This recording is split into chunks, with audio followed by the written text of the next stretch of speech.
Hello and welcome.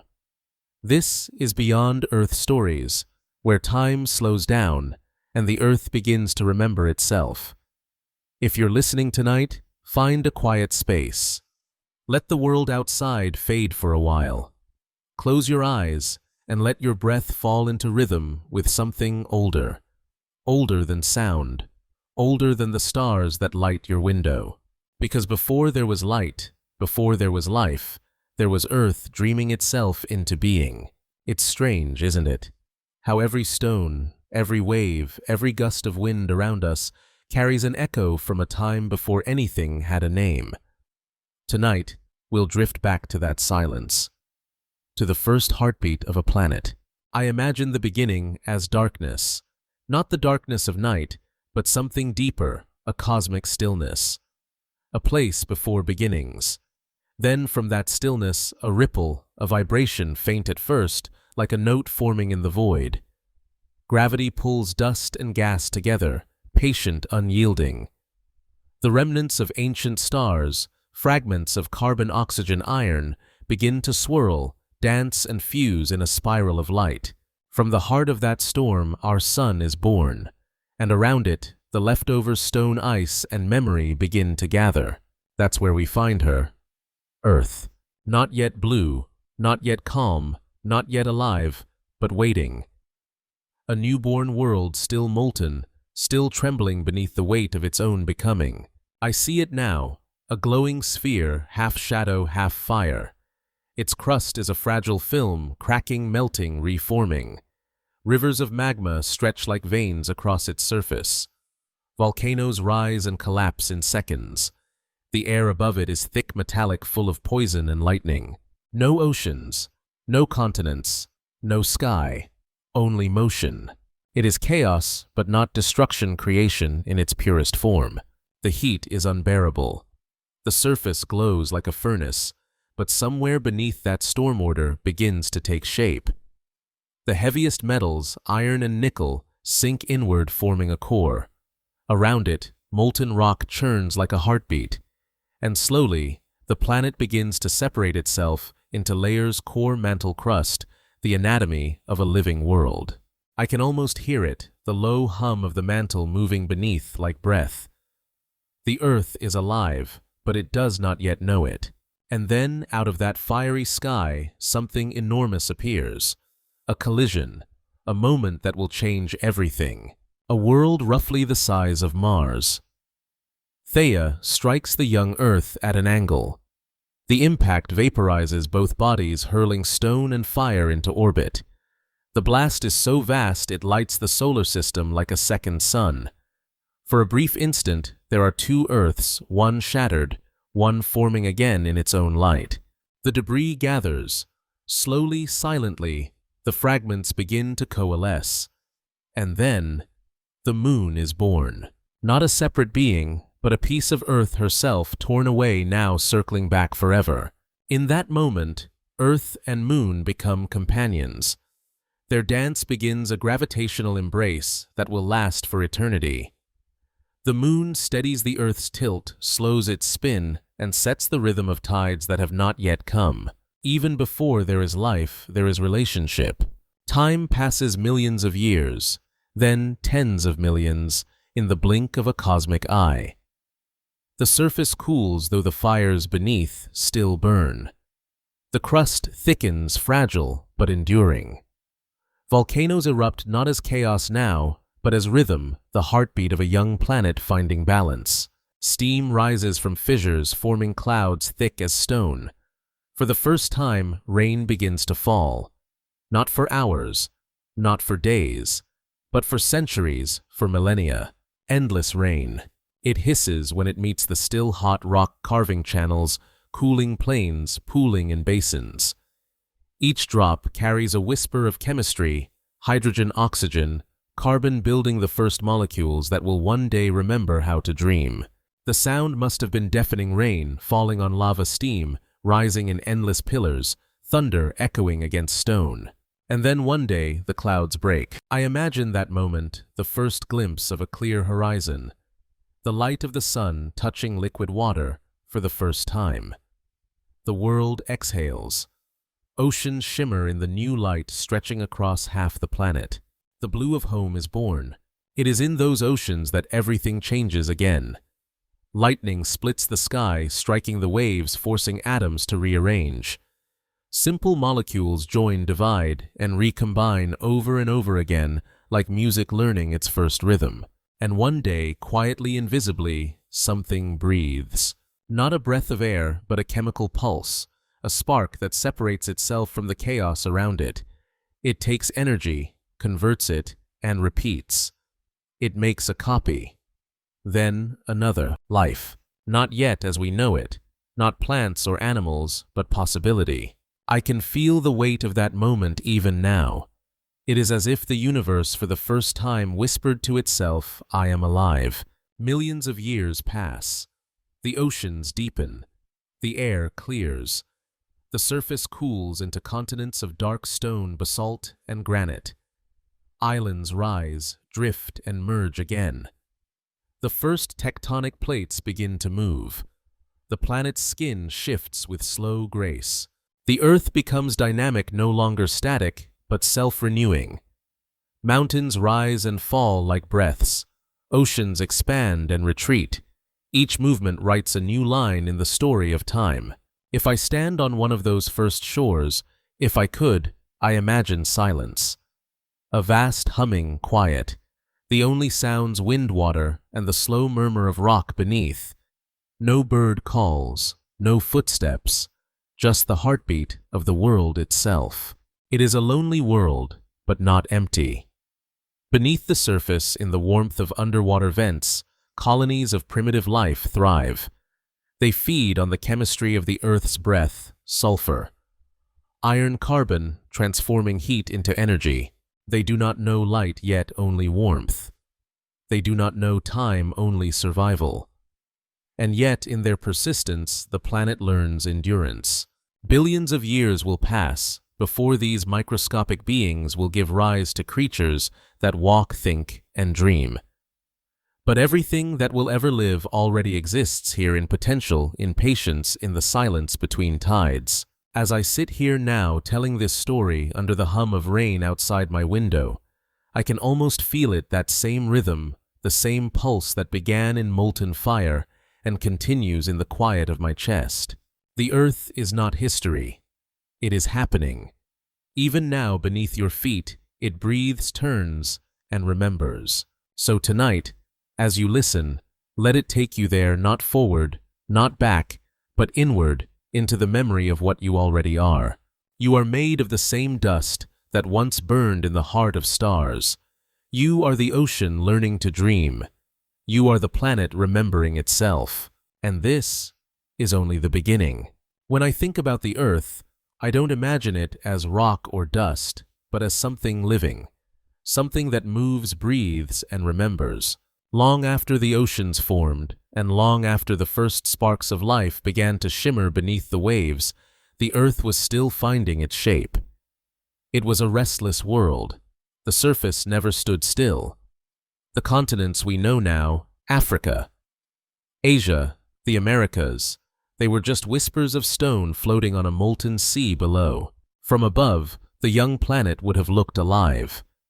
Lines of fire traced across the darkness, fractures in the crust where the mantle surged upward.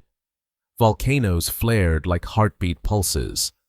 Lava spilled into the oceans, turning water into steam and steam into clouds that drifted endlessly through the thick air. It was here that Earth began its slow dance, the shifting of plates, the bones of a world rearranging themselves. When you think of continents, you might imagine stability, the quiet permanence of mountains, the solidity beneath your feet. But that's an illusion. Beneath everything, the planet moves with the patience of eternity. The crust is cracked into vast slabs, tectonic plates floating on a river of molten rock. They drift at the speed your fingernails grow. Yet over millions of years, that gentle drift becomes destiny. Oceans open and close. Mountains rise and crumble. Islands collide, fuse, and drift apart again. The Earth is sculpting itself, always changing, always beginning again.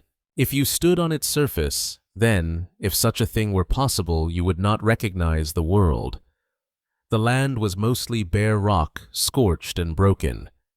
The air was heavy, thick with carbon dioxide. No trees, no birds, no scent of soil. Only stone heat and the faint hiss of gases leaking from vents in the crust. And yet, beneath that harsh exterior, something profound was happening. The planet was building its own memory. Every eruption, every storm, every wave that struck against stone left an imprint. Sediment began to collect fine layers of dust and ash, settling at the bottom of ancient seas. Over eons, those layers compressed, hardened, and became rock. Each one held a secret: the temperature of the air, the chemistry of the water, the breath of volcanoes. The Earth was writing its autobiography in stone, and if you were to slice into the crust today deep enough, you could read it like a library, a story written not in words but in minerals, colors, and time. It is strange to think that the planet keeps better records than we do. We build cities that vanish in centuries, but Earth's diary, its strata, its fossils, its frozen echoes lasts for billions of years. As time passed, the continents began to drift toward one another. At first, there were many small scattered fragments of land, but slowly, gravity and heat brought them closer.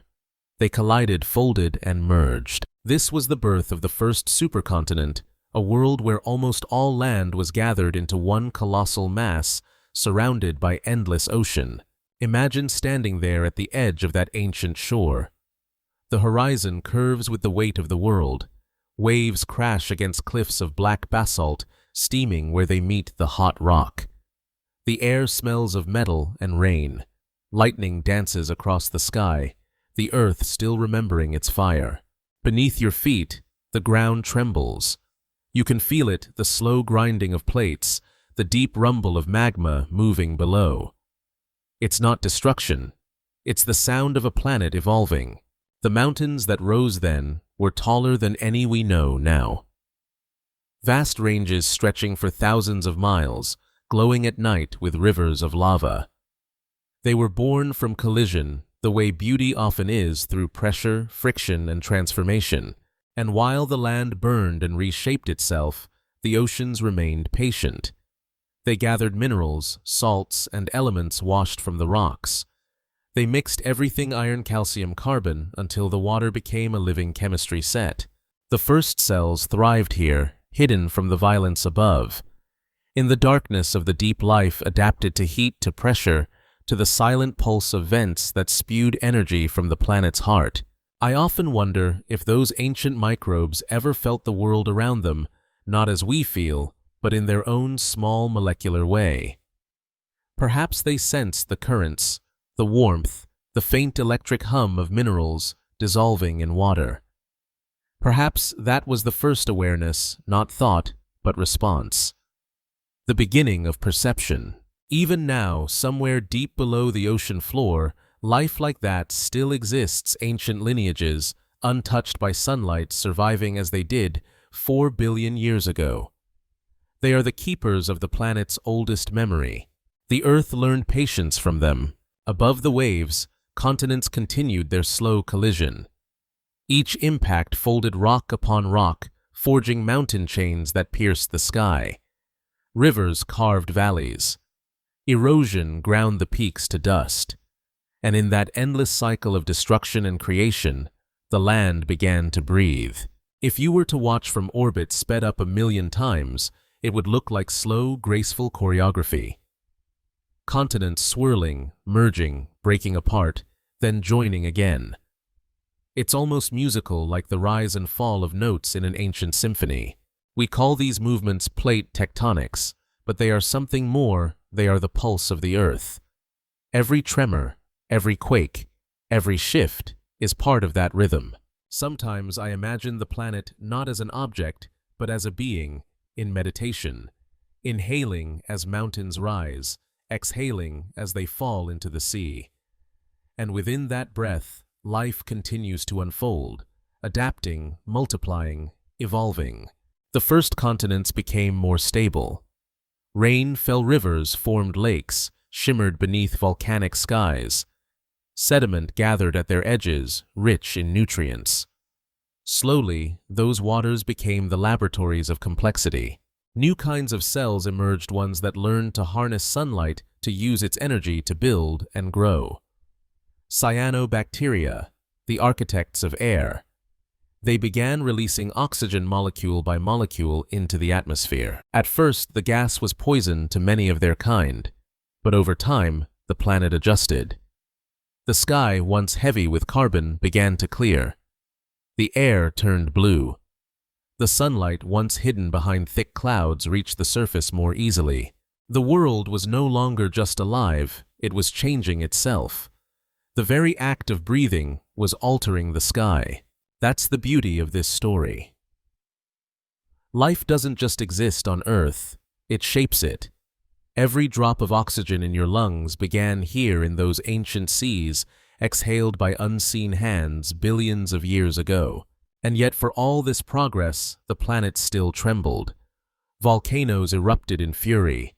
Continents shifted again, grinding against one another. Sometimes entire regions sank beneath the waves, disappearing into the mantle. Other times new islands rose from the sea, glowing red under the stars.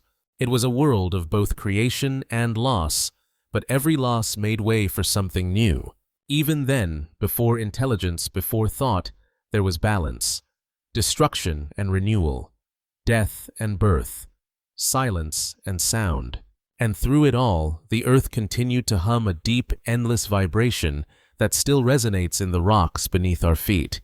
Sometimes when I'm alone in nature, standing by the sea or walking through the mountains, I can almost hear it. A low, comforting tone older than memory. It's not imagination. It's the echo of everything that ever was. The earth never rested. Even as the air cleared and the seas deepened, the crust below continued to shift, slow, relentless, unstoppable. It was not chaos anymore, but rhythm. Each tremor, each eruption was a heartbeat in the planet's endless pulse. Over millions of years, the drifting fragments of land began to move toward one another. Some collided gently, merging like drops of molten glass. Others clashed violently, folding mountains upon mountains, leaving scars that would outlive even the stars above them.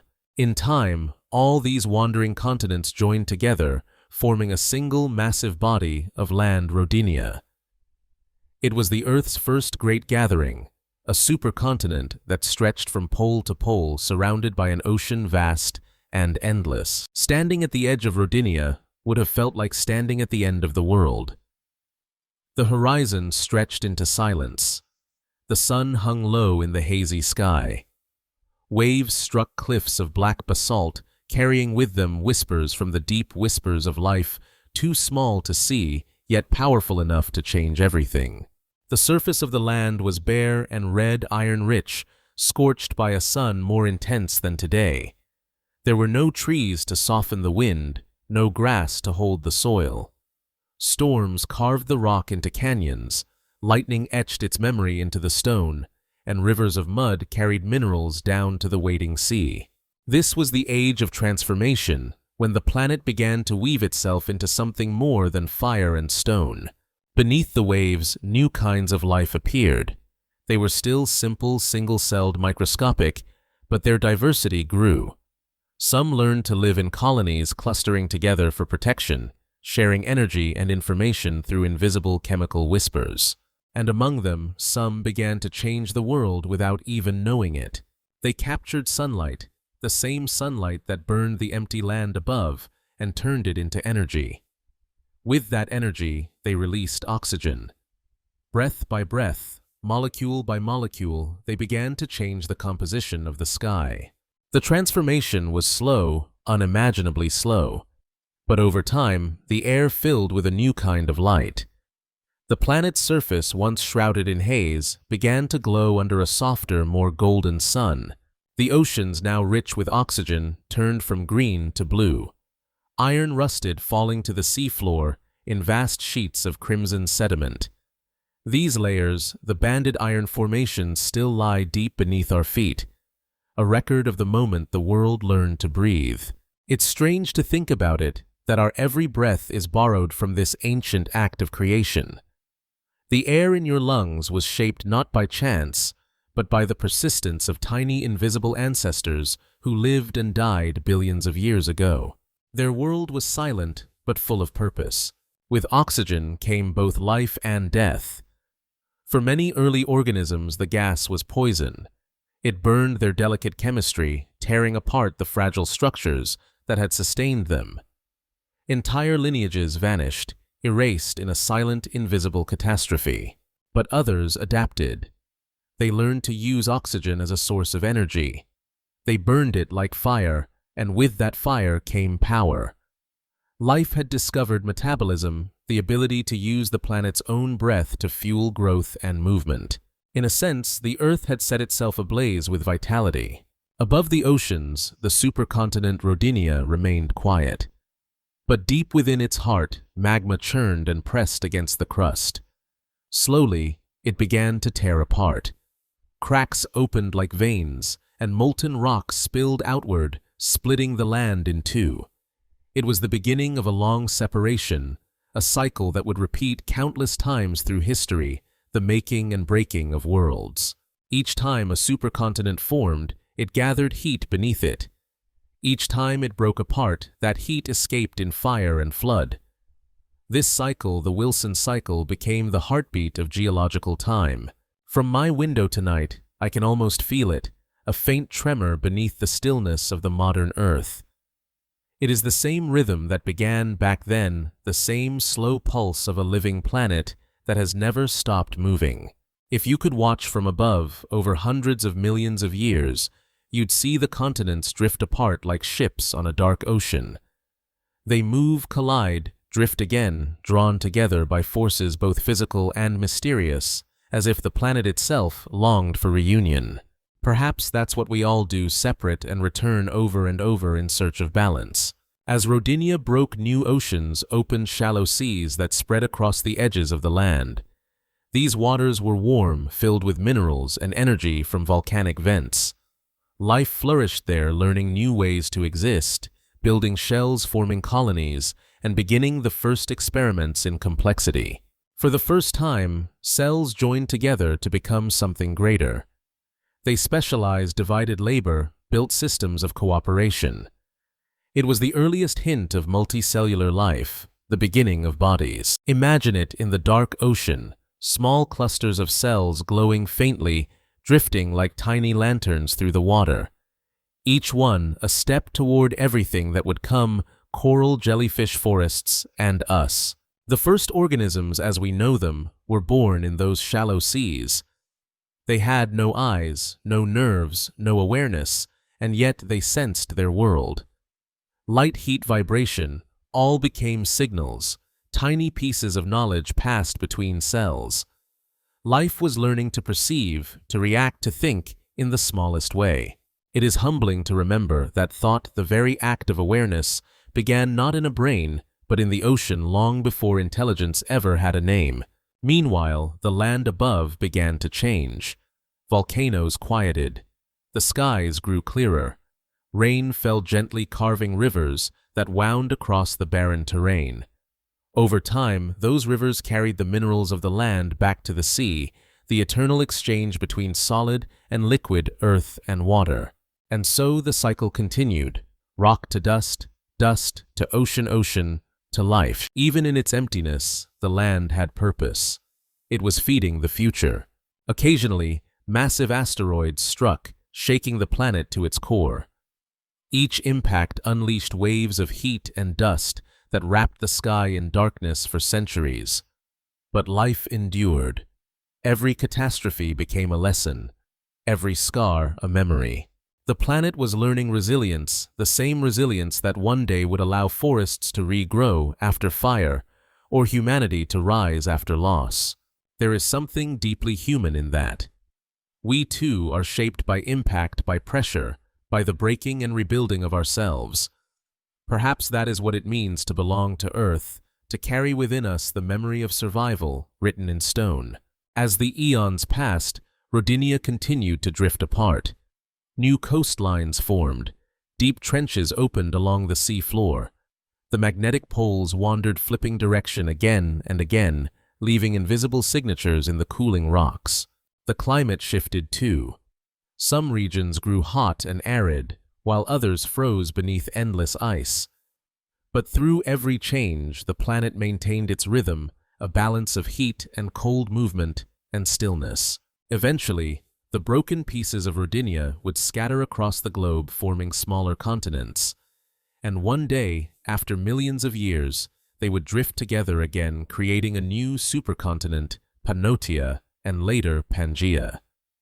The cycle never ends. Continents, like memories, are never truly lost, only rearranged. Even now, if you look at a map of the world, you can see the echoes of that ancient union. The coastlines of Africa and South America still fit together, like the edges of an old puzzle, reminders of the time when all land was one. When I think about that, I feel a strange comfort. We live in fragments, nations, islands, moments, but deep beneath, we are still connected, still part of one ancient whole. The continents may drift, but the memory of their unity endures in every grain of sand. Tonight, as the rain taps softly on my window, I imagine that first continent again, Rodinia silent under alien skies, dreaming of oceans not yet formed and forests not yet grown. And I realize something simple, something beautiful. The earth was never finished. It was never meant to be still. Every movement, every fracture, every shift, it's all part of the same living conversation. A dialogue between rock and water, fire and air, chaos and calm. The same dialogue that continues now beneath the cities, beneath the oceans, beneath you. The earth moves, breathes, remembers, and we are part of that remembering. So as you listen, let that thought settle quietly in your mind. Everything that moves, everything that changes, is not the end, it's continuation. The same pulse that began in fire still beats within us, shaping the rhythm of our world. And in that rhythm, if you listen closely enough, you can hear it.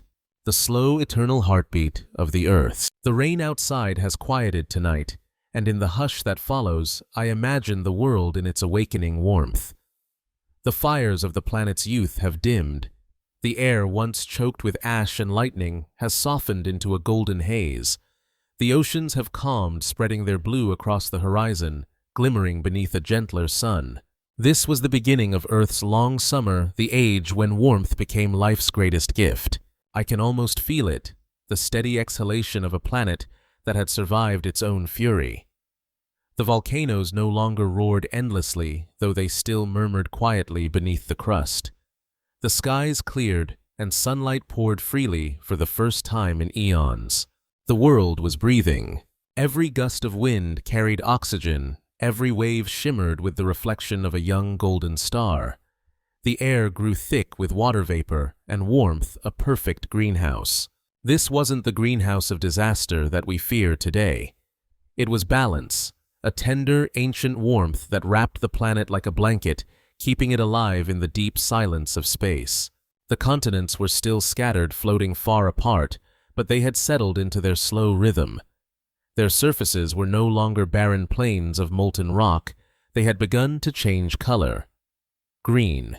The first true greenery appeared not as forests, but as thin mats of algae clinging to coastlines and shallows. They spread slowly, painting the edges of continents, softening stone into life. When I close my eyes, I can picture it, a shore untouched by time waves, washing over dark sand that glows faintly with the light of a fading sun. Each ripple brings the scent of iron salt and something new, the faint sweetness of organic life. These early algae were small, fragile things, but together they formed something immense. They filled the oceans with oxygen, transforming chemistry into biology. And when they died, their remains settled to the seafloor, forming vast layers of organic mud, the first whispers of what billions of years later would become the oil that fuels our civilization. The earth unknowingly was laying the foundation for its future children. Above, the clouds grew thick, trapping the sun's heat. Rain fell softly endlessly. Rivers cut their way through stone, carrying minerals and nutrients to the sea. The air shimmered with warmth and moisture, not scorching but nurturing. The temperature rose, and with it came change. Life expanded in both complexity and ambition.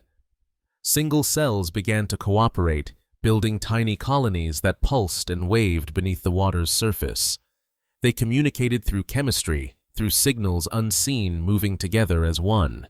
The first ecosystems were born simple, yet miraculous. I like to think of this as the first chapter of Earth's comfort, a time when the planet found its balance between fire and frost, between chaos and calm. There was no fear here, no urgency, only the patient unfolding of life under a warm, forgiving sky. The warmth was everywhere. The seas shimmered, the air hummed, the rocks themselves glowed faintly with trapped heat. Everywhere the planet pulsed with quiet energy. And yet, it was not stagnant. Change never sleeps. The same heat that nurtured life also stirred the deep interior of the world. Mantle plumes rose, splitting continents apart again. New oceans formed where land cracked open. New mountain ranges rose where plates collided. The surface was alive in a slow, eternal dance.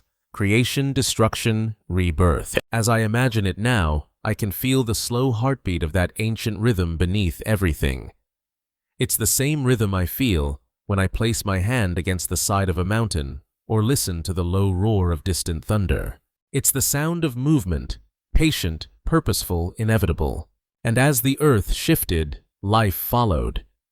Microbes that once clung to vents deep below the surface began to drift upward, exploring new regions. Some learned to live in shallower waters, basking in sunlight, turning light itself into life. Others found safety in the shadows in the depths where warmth and darkness met. The oceans became alive, teeming, restless, full of invisible cities of microorganisms. Each wave was a universe unto itself, each droplet a cosmos of birth and decay. Over millions of years, this balance deepened. The oxygen in the air rose higher, the sky turned bluer. The greenhouse warmth stabilized and clouds danced in slow, steady patterns. The days grew longer. The tides guided by the moon became steady, rhythmic, eternal. Earth had found its breath. I imagine this time as the planet's great sigh of relief. After fire and fracture, after endless bombardment and chaos, it could finally rest, not in stillness, but in harmony. The planet wasn't sleeping, it was growing. There's something deeply moving about that idea, that warmth, that stability. It didn't come from luck, it came from balance, from countless small corrections, slow adjustments, very movement of rock and sea working together. It's the same principle that governs life itself, equilibrium born from motion. Sometimes I wonder if Earth was aware of its own balance, then, the way we become aware of our breath when we meditate. Did it sense its heat radiating through its oceans, the steady hum of its magnetic field, protecting it from solar storms, the gentle pull of the moon slowing its spin? In every layer of its being, the planet was aligning itself, a living system, synchronizing with the universe. The greenhouse age was not merely a geological era. It was a moment of planetary consciousness. The Earth was learning to sustain itself, to cradle its own life. And that life, tiny, silent, invisible, was already dreaming forward. Within those simple cells lay the blueprint for all future forms: forests, fish, mammals, humans. Everything that would one day walk, fly, and think was already encoded in those drifting colonies of green. It's humbling to realize that every breath we take, every tree that grows, every heartbeat, all trace back to this gentle, ancient warmth. Without it, there would be no us. The atmosphere thickened with clouds that shimmered pink in the setting sun. The sea reflected them like a mirror, as if the heavens and the earth were looking into each other's eyes. Rain fell slow and endless, carrying the planet's heat back into its skin. In those moments, I like to think the earth was content, a young being, strong and calm, surrounded by its oceans and sky, aware only of its own existence. But balance, as always, is fleeting. Change was already stirring again far below the surface. The same energy that had created this harmony would soon begin to test it. Deep inside the planet, currents of molten rock shifted course. Pressure built beneath the crust and fissures widened. The continents began to drift again quietly, almost imperceptibly, but with unstoppable force. Volcanoes erupted beneath the sea, releasing vast amounts of carbon dioxide back into the atmosphere. The world grew even warmer. Rain became storms. Oceans rose higher, flooding the shallow coasts. But the planet did not panic. This, too, was part of its breath, the exhalation after a long inhale. And through it all, life adapted. It always does. Every molecule, every organism, every ecosystem learned to bend without breaking, to yield and return to evolve in rhythm with the planet's pulse. That is what the warmth taught the world, not complacency, but resilience. Because true balance isn't stillness, it's motion that maintains harmony. And so the Earth continued to turn, glowing softly in the sunlight, its atmosphere thick with clouds, its oceans alive with dreams not yet realized. It was no longer just a planet. It was a story unfolding, one that had only just begun to whisper of its next great chapter. The warmth lingered for millions of years, long enough for the Earth to become comfortable in its own rhythm, the slow turning of continents, the endless whisper of rain, the heartbeat of tides pulling softly at its skin. I often imagine that time as a great stillness, not the stillness of silence, but of balance. Everything was moving, yet nothing was rushing. It was as though the planet had discovered the art of breathing without effort. In the vast oceans, life was thriving in ways the land could not yet imagine. Sunlight reached the upper layers of the sea, turning them into living tapestries of green. Microbial mats rippled like liquid carpets, their colors shifting with the angle of light. Jade, turquoise, emerald, the earliest gardens of the world. Each wave that passed over them carried dust from the continent's minerals, washed by rivers into the sea. Iron, magnesium, and silica, the raw material of both stone and flesh. And in that alchemy, the ocean became not just a place of existence, but a factory of creation. Cells learned to specialize, some to absorb light, some to store energy, others to protect the group. Within these microscopic alliances, nature discovered cooperation. That was the real beginning of complexity, not in the form of size, but in the forming of relationships. I've always thought that life didn't evolve by competition alone. It evolved by connection, by learning to depend, to exchange, to coexist. As these new organisms adapted, the balance of gases shifted once more. Oxygen rose steadily, and with it came new possibilities. The air grew cleaner, the skies bluer, and lightning storms more frequent, a symphony of energy circling the planet. The seas shimmered under the warmth of a young sun that burned brighter than before. Day by day, the light reached deeper, awakening layers of the ocean that had long been shrouded in twilight. And where there is light, life follows. Strange new forms began to emerge, soft-bodied creatures, drifting like dreams through the shallows. They had no bones, no shells, only the grace of movement. They pulsed and flowed with the currents, absorbing nutrients from the water, tracing elegant patterns in the endless blue. They were the ancestors of everything that would one day crawl, swim, or walk upon the land. But for now, they belonged to the sea, the womb of the planet. I imagine floating there weightless, surrounded by drifting ribbons of life. The water glows faintly with bioluminescence. The world above is a blur of light filtered through waves. Every direction is fluid, no up, no down, just the pulse of being. This was the Earth's heartbeat translated into motion. Meanwhile, on the continents, the land remained bare and harsh. The rocks were old, cracked, and worn smooth by endless rain. Rivers wound through deep valleys, carving shapes that no eyes had yet seen. The color of the world was different than red and gold, where the sunlight touched black, and silver, where the rock stayed wet. Steam rose from fissures, drifting in ghostly curtains across the plains. The smell of minerals and ozone filled the air, the scent of a planet still cooling, still shaping itself.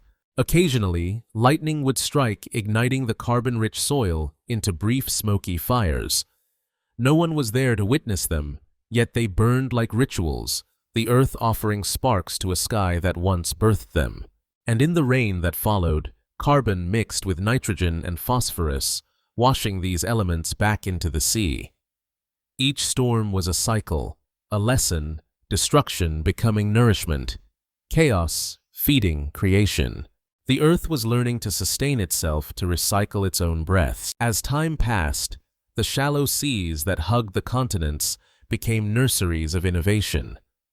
Life diversified wildly, inventing new ways to survive. Some anchored themselves to the sea floor, forming colonies that resembled the first reefs. Others drifted free, catching sunlight with thin, translucent membranes. Each adaptation was a quiet experiment, a new verse in the song of evolution. In these waters, something remarkable happened. Elves began to organize not just in groups, but into forms, structures with symmetry, balanced direction. The first bodies. They were small, soft, and strange, like translucent leaves or tiny pillows of living tissue. But within them, nature was testing ideas, the idea of front and back, of movement, of purpose. The blueprint for all future anatomy was being written. I sometimes think about those early creatures and how unaware they must have been of their significance. To them, survival was simple: absorb, divide, repeat. But within their chemical memory, the universe was rehearsing complexity.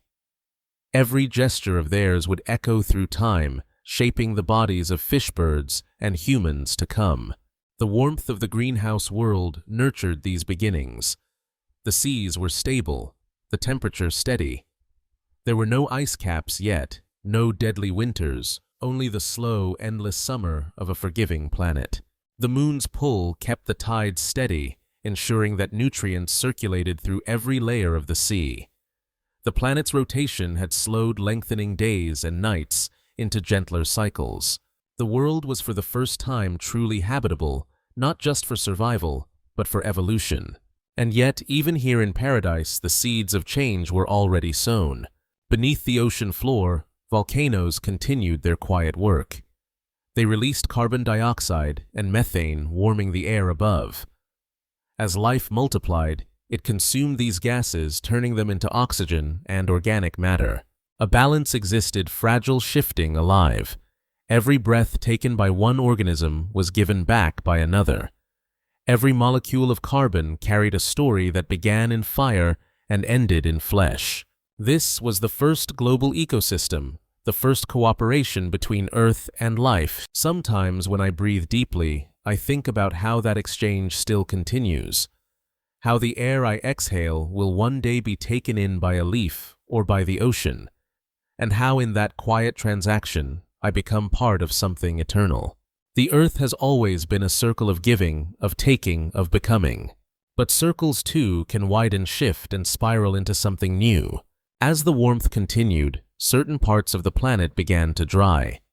The air grew thinner in places, the oceans shallower. Islands appeared, their rocky shores exposed for the first time to open sky.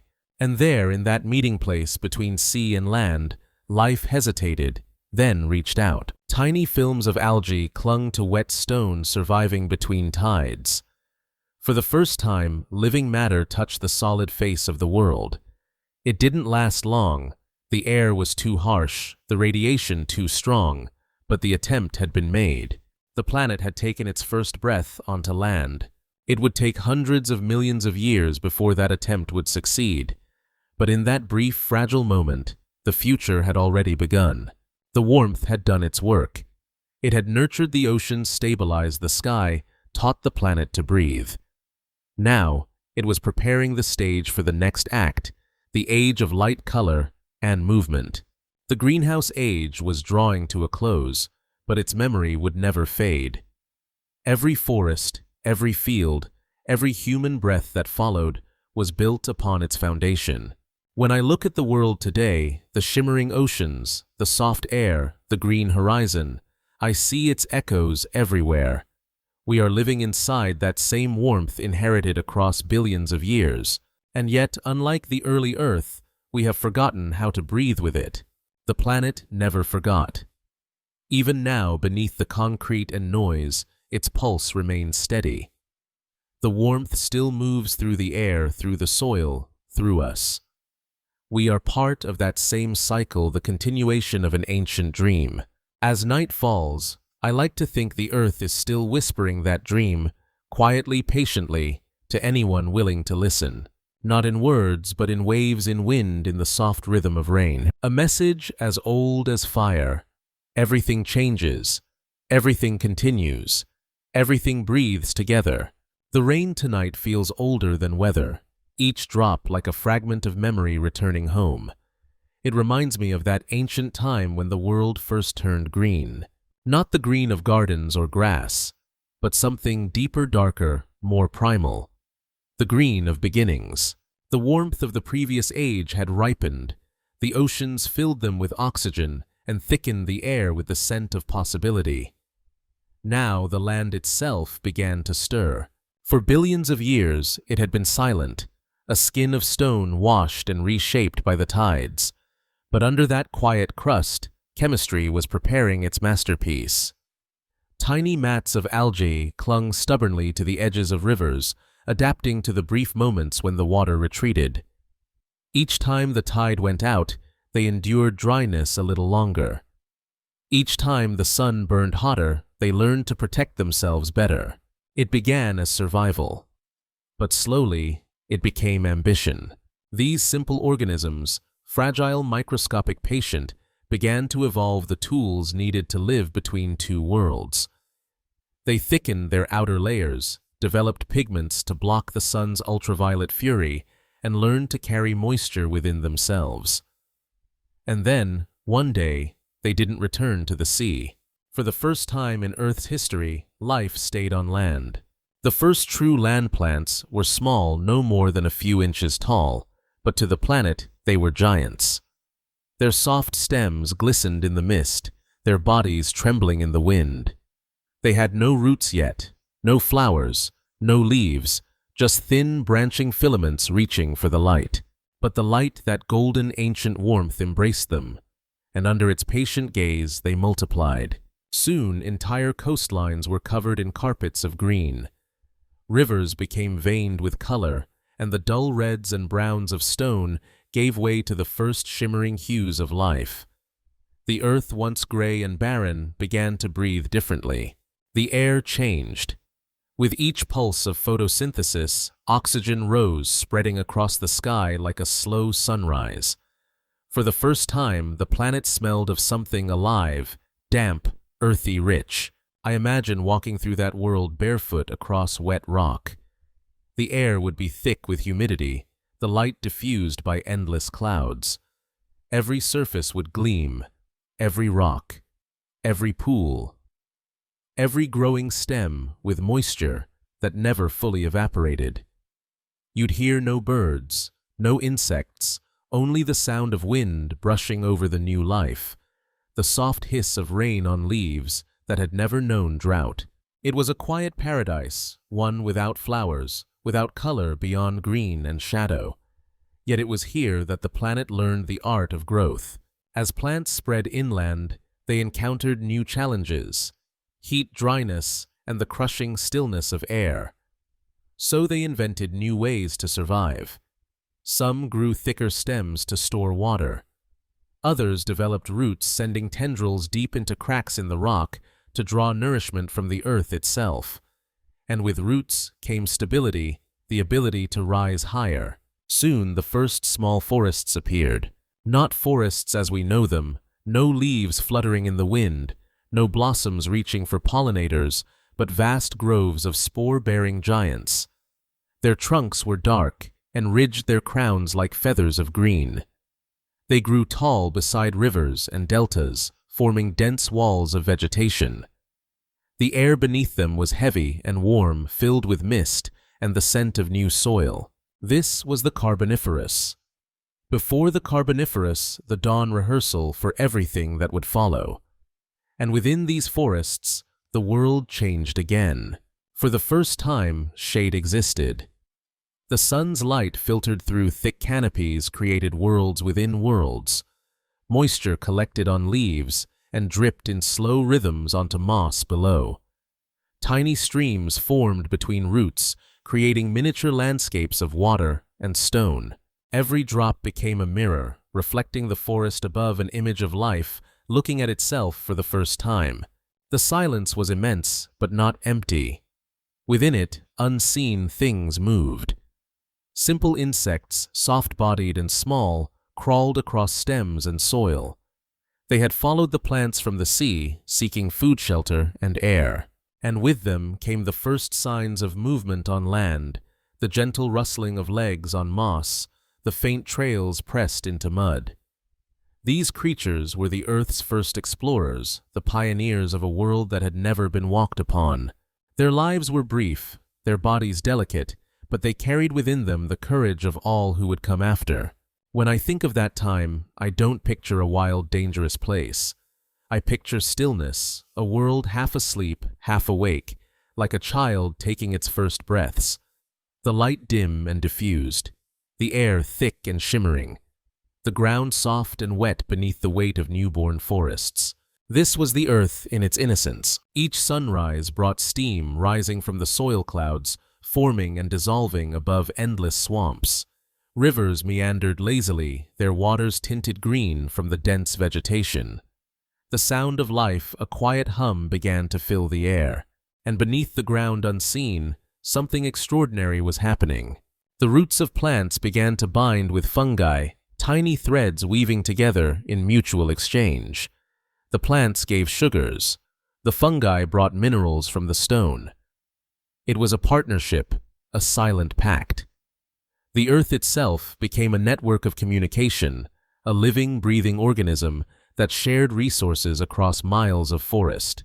This connection, the mycorrhizal web, still exists today.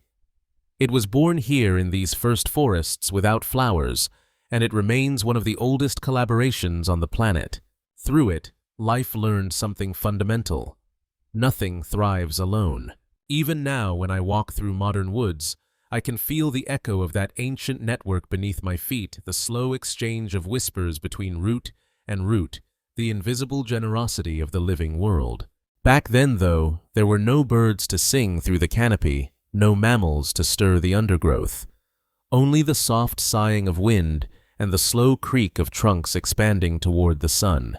If you could stand there just for a moment, the silence would feel infinite. But beneath it, every atom would be working, pulsing, transforming.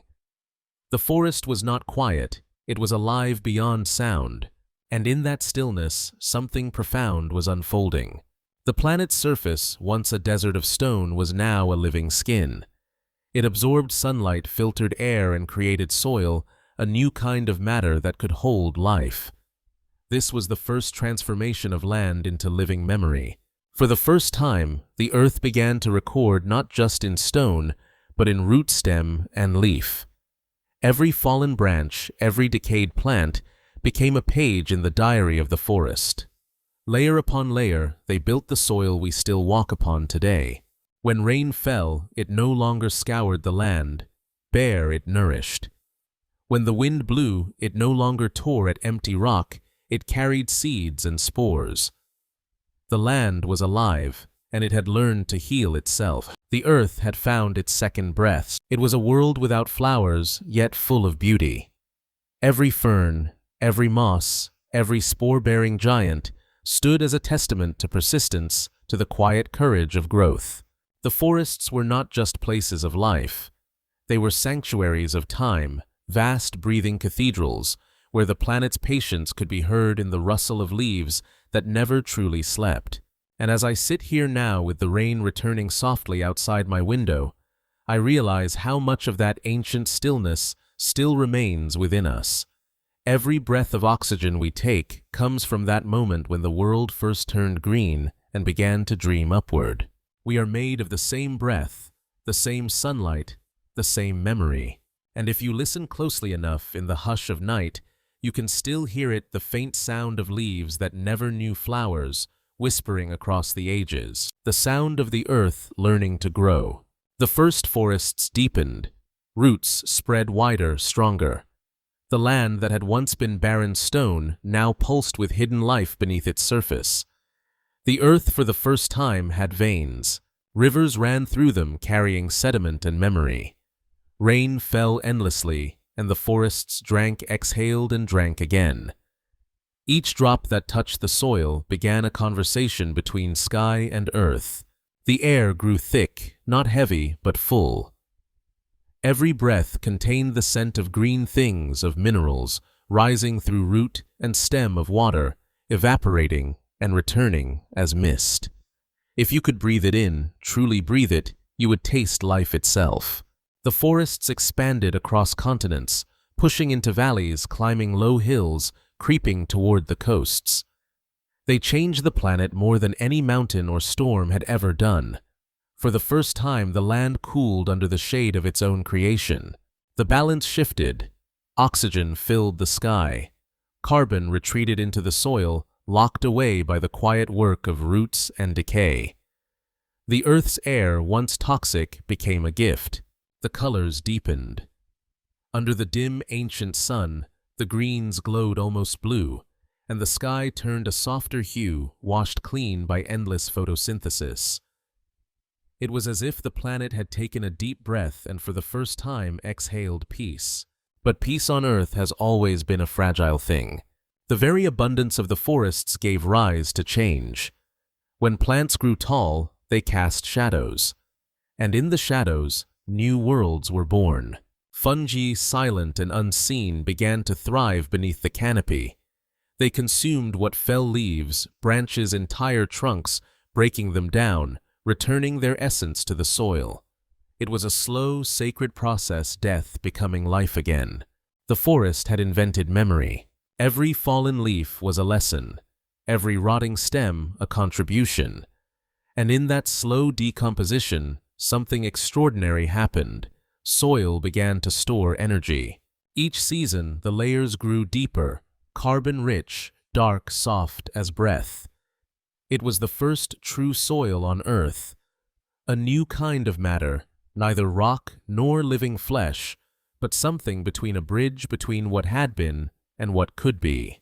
And within that bridge, the planet began to evolve faster. Insects flourished among the roots and decaying stems, their bodies adapting to the oxygen-rich air. They grew larger dragonflies with wings as wide as my arm, millipedes the length of small trees. The air, dense with oxygen, allowed creatures to grow massive and still breathe. Every movement of their wings stirred the air with ancient rhythm, a sound the earth had never heard before. The forest had learned to sing. It was not music as we know it. It was the hum of wings, the sigh of ferns, the creak of trunks swaying in the wind. If you had stood there, then you would have heard a world learning its first language, a slow organic murmur woven from breath and leaf and motion. And it was in that hum that something began to stir awareness. Not human, not conscious in the way we think of it, but a kind of shared sensation. The earth, through its living skin, was beginning to feel itself. The forests connected across continents, their roots and fungi forming vast networks beneath the soil.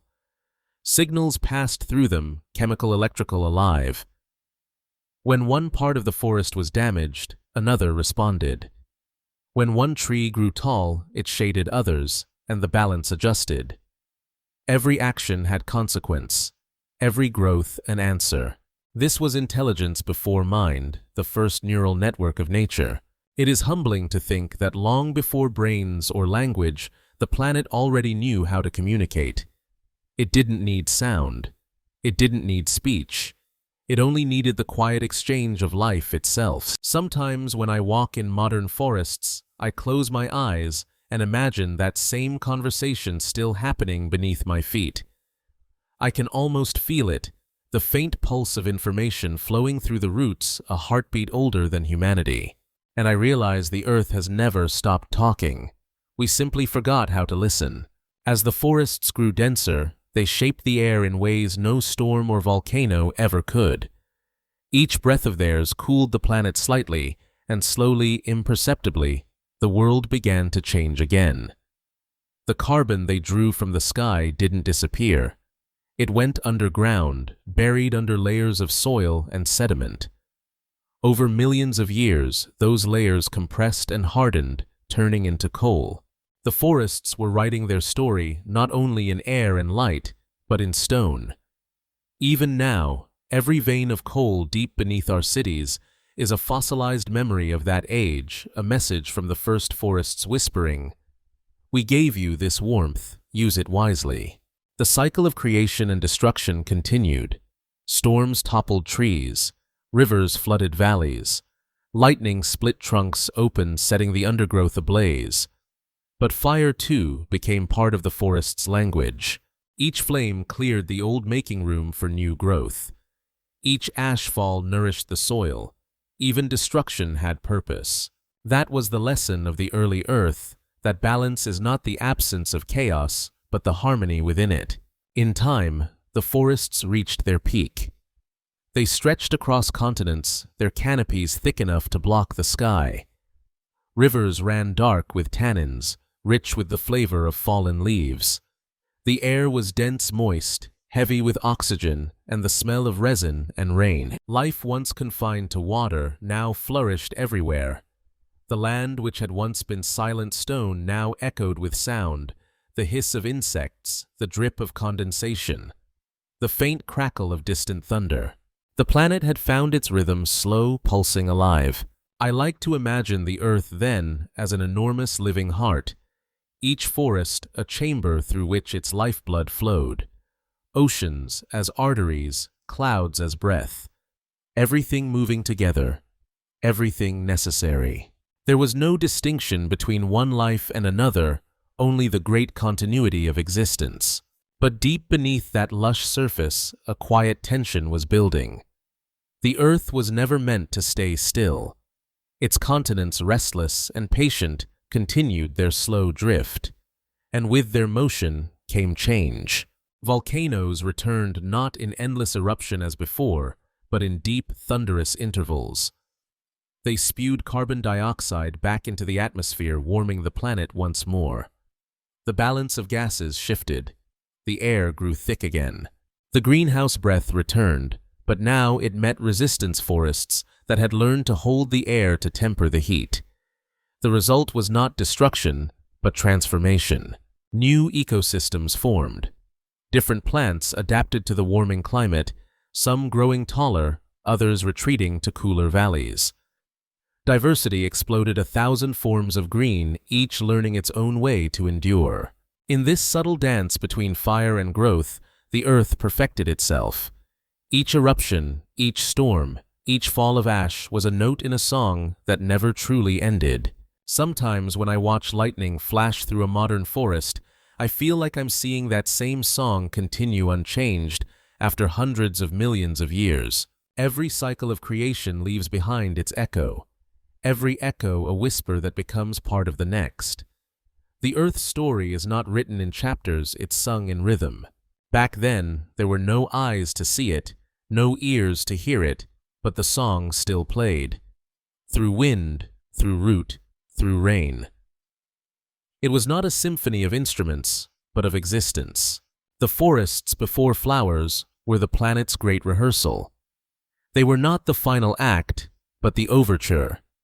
In their quiet patience, they prepared the earth for everything that would come, for trees that would bloom, for animals that would wander, for skies that would one day hear laughter. When the first flower finally opened millions of years later, it would do so on the stage these forests built. Every petal, every scent, every seed owes its existence to these ancient spore-bearing ancestors who taught the earth how to breathe. The forests before flowers were the first breath of beauty, raw, imperfect, eternal. And as I sit here listening to the rain against the window, I realize we are still living in their legacy. Every breath of oxygen in this room, every heartbeat, every sigh of wind outside, all of it, began there in that dark, humid world where life discovered height, shade, and sound. The forests taught the earth to grow upward to seek the light, and in doing so, they taught us the same thing: to reach, to rise, to remember where we came from. The sound of the ocean has always felt ancient to me. Even now, standing at a modern shore listening to the waves roll in and fade away, I can feel it. The echo of something older than memory, older than life. Every tide, every ripple, every whisper of foam that touches the sand is a fragment of time itself. Because long before the forests, long before flowers, or wings, or human thought, the ocean was the only world that existed. It was there that the planet dreamed its first dreams, and it is there still that the earth keeps its oldest secrets. When I close my eyes, I can see it, not the ocean we know now, but one from hundreds of millions of years ago. The air was thicker, then the sky more golden heavy with mist. The seas stretched across nearly all the earth, their surface glowing faintly under a dimmer sun. From space, the planet would have looked like a shimmering blue jewel, wrapped in swirling clouds, beautiful, yes, but lonely. The land was silent stone, but beneath the waves, life had found its voice. It began as whispers, tiny organisms drifting in the dark, feeding on sunlight and minerals carried by currents. Their world was vast and weightless. Every movement, every breath, every flicker of motion became part of a great slow dance. The first true ecosystems were born here in the shallows, places where sunlight met the seafloor, where chemistry and energy intertwined. And as the planet warmed and cooled, as continents drifted and broke apart, these seas became theaters of endless transformation. The creatures that lived there were unlike anything we can imagine. Soft-bodied, translucent alien. Their shapes curved and spiraled like dreams made of glass. They floated freely, their forms changing with the currents, each one a living experiment. Some pulsed with light, sending flickers of color through the water, the first communication in a silent world. Others developed armor shells of calcium that glistened like pearls. And some, in their endless hunger for survival, grew jaws the first weapons. Predation had arrived, and with it, movement changed forever. No longer was the ocean a place of drifting peace. It became a stage of pursuit of speed, of defense of cunning. The very shape of life transformed under the pressure of survival. Fins evolved, then tails, then eyes capable of tracking light and motion. For the first time, the ocean had gaze awareness. Creatures could see one another, recognize flea hunt. In those depths, fear was invented. And with fear came intelligence. It is strange, almost poetic, that emotion that most human of experiences began here beneath a sunlit sea, not in thought, but in reaction, not in language, but in instinct. Fear gave birth to awareness. Awareness gave birth to adaptation, and adaptation over eons gave birth to everything else. As time passed, these early seas became crowded, teeming with forms and colors the land had never known. Some creatures grew vast and slow, drifting through the water like floating mountains. Others darted quickly, their scales flashing like liquid mirrors. The food chains grew taller, more intricate. For every hunter a prey, for every giant a swarm of the small.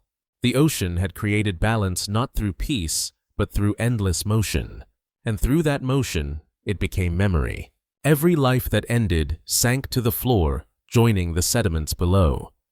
Shells, bones, fragments, they piled upon one another century after century until the ocean floor became a vast archive of the world's history. Even now, buried miles beneath the seabed, those memories remain. Each layer of stone and shell tells the story of a world that no longer exists, oceans that have vanished, creatures that have turned to dust. The earth remembers them all. Sometimes when I walk along a beach and find a fossilized shell, I feel like I'm holding a sentence from that story, a single word from a language the planet once spoke fluently. It's humbling. Because what we see as stillness, a rock, a fossil, A grain of sand is really motion slowed to the point of silence. The ocean has never stopped moving. It only changes the way it speaks. In those ancient seas, evolution accelerated. Small creatures developed gills that allowed them to draw oxygen more efficiently. Some ventured deeper into colder, darker waters where sunlight never reached. Down there in the eternal twilight, new forms of life emerged, pale, ghost-like beings that glowed faintly in the dark. They learned to see without light, to sense vibration instead of color. They became the first creatures to navigate through nothingness. And in that black water, the Earth's pulse slowed. Pressure built with every meter of depth, tons upon tons pressing down from above. Yet still life thrived. It's easy to forget that darkness is not emptiness. In those depths, even the faintest spark became precious, a flicker of motion, a ripple of warmth, a chemical glow. Each one a heartbeat of the deep. Above them, near the surface, the world was full of light and movement. The continents had begun to form familiar shapes.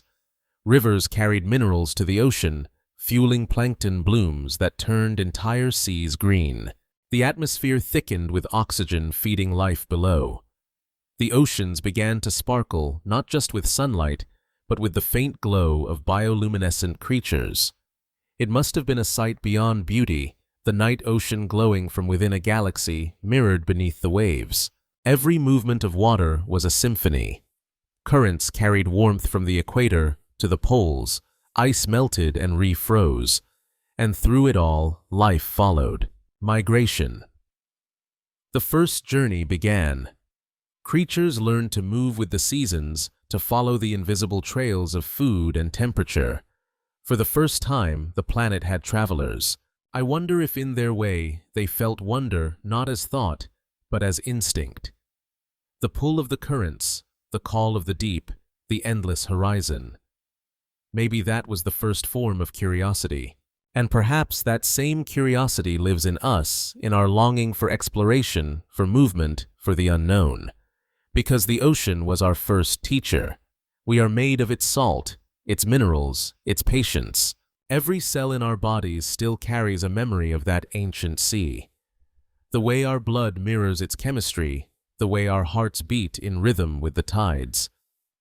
We never truly left it. We only learned to breathe differently. As the eons passed, the balance between sea and sky continued to shift. Carbon was drawn down, oxygen released. The climate cooled, then warmed, then cooled again. Each fluctuation carved a new chapter into the story of life, and through all of it, the ocean endured, constant, forgiving, infinite. Even when meteors struck the surface, sending tsunamis racing across the world, the sea healed. Even when volcanoes darkened the sky for centuries, the sea waited patient as stone. It was the great equalizer, the cradle and the grave, both giver and taker. If I listen closely now, I can still hear it in the distance, that same sound that has never changed. The low, steady rhythm of waves striking the shore. It's the sound of time itself folding and unfolding, carrying with it everything that ever was. When the first great predators of the sea emerged, enormous-jawed fish with armor-plated heads, the balance tilted again. The ocean filled with pursuit. Life had discovered both beauty and terror, and in that tension complexity grew. Some creatures hid in coral reefs that glowed like underwater cities. Others dove deep, trading light for safety. Every adaptation was a response, a conversation between the living and the environment that shaped them. That dialogue continues today, every breath of a whale, every flash of a fish's scale, every tide that rises and falls. It's the same language spoken across eons. Sometimes when I think about the ocean, I don't imagine it as water. I imagine it as thought, vast, flowing, and ancient. A mind without boundaries, a consciousness made of motion. Because in its depths, every molecule has been everywhere. The water in your veins has circled the globe 1,000 times, touched every shore, every storm, every life that ever lived. It has memory. When you touch the sea, you touch everything. That realization always quiets me.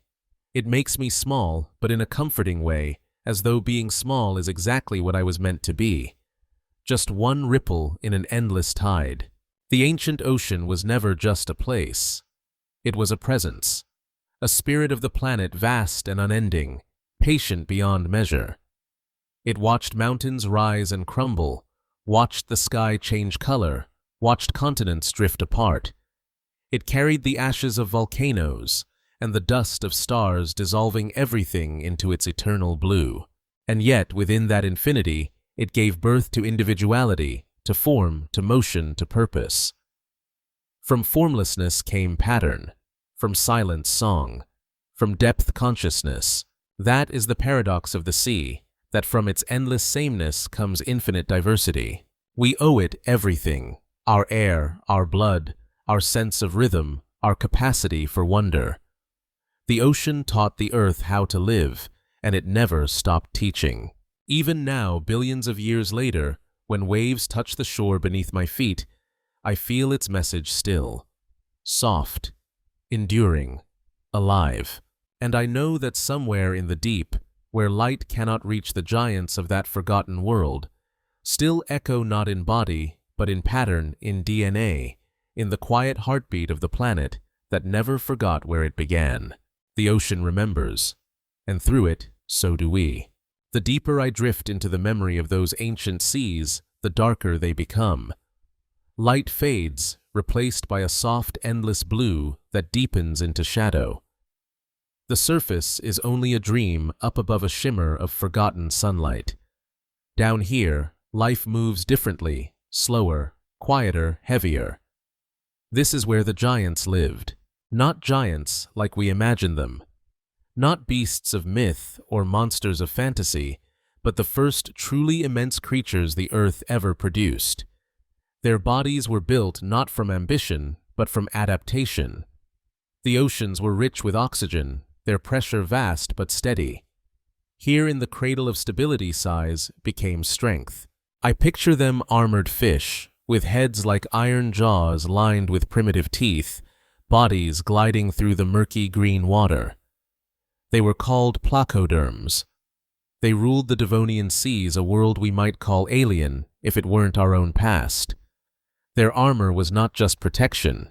It was evolution's first great experiment with dominance. Above them, coral reefs stretched for hundreds of miles, forming cathedrals of calcium and light. Tiny organisms built vast empires, each coral polyp unaware that together they were shaping the largest structures the earth had yet seen. The waters shimmered with particles of life, plankton spores, fragments of shells, a snow of existence that never ceased to fall. I imagine the stillness of it all, the way the light filtered down through layers of suspended life like dust motes in a sunbeam. Every flicker, every shimmer was a signal.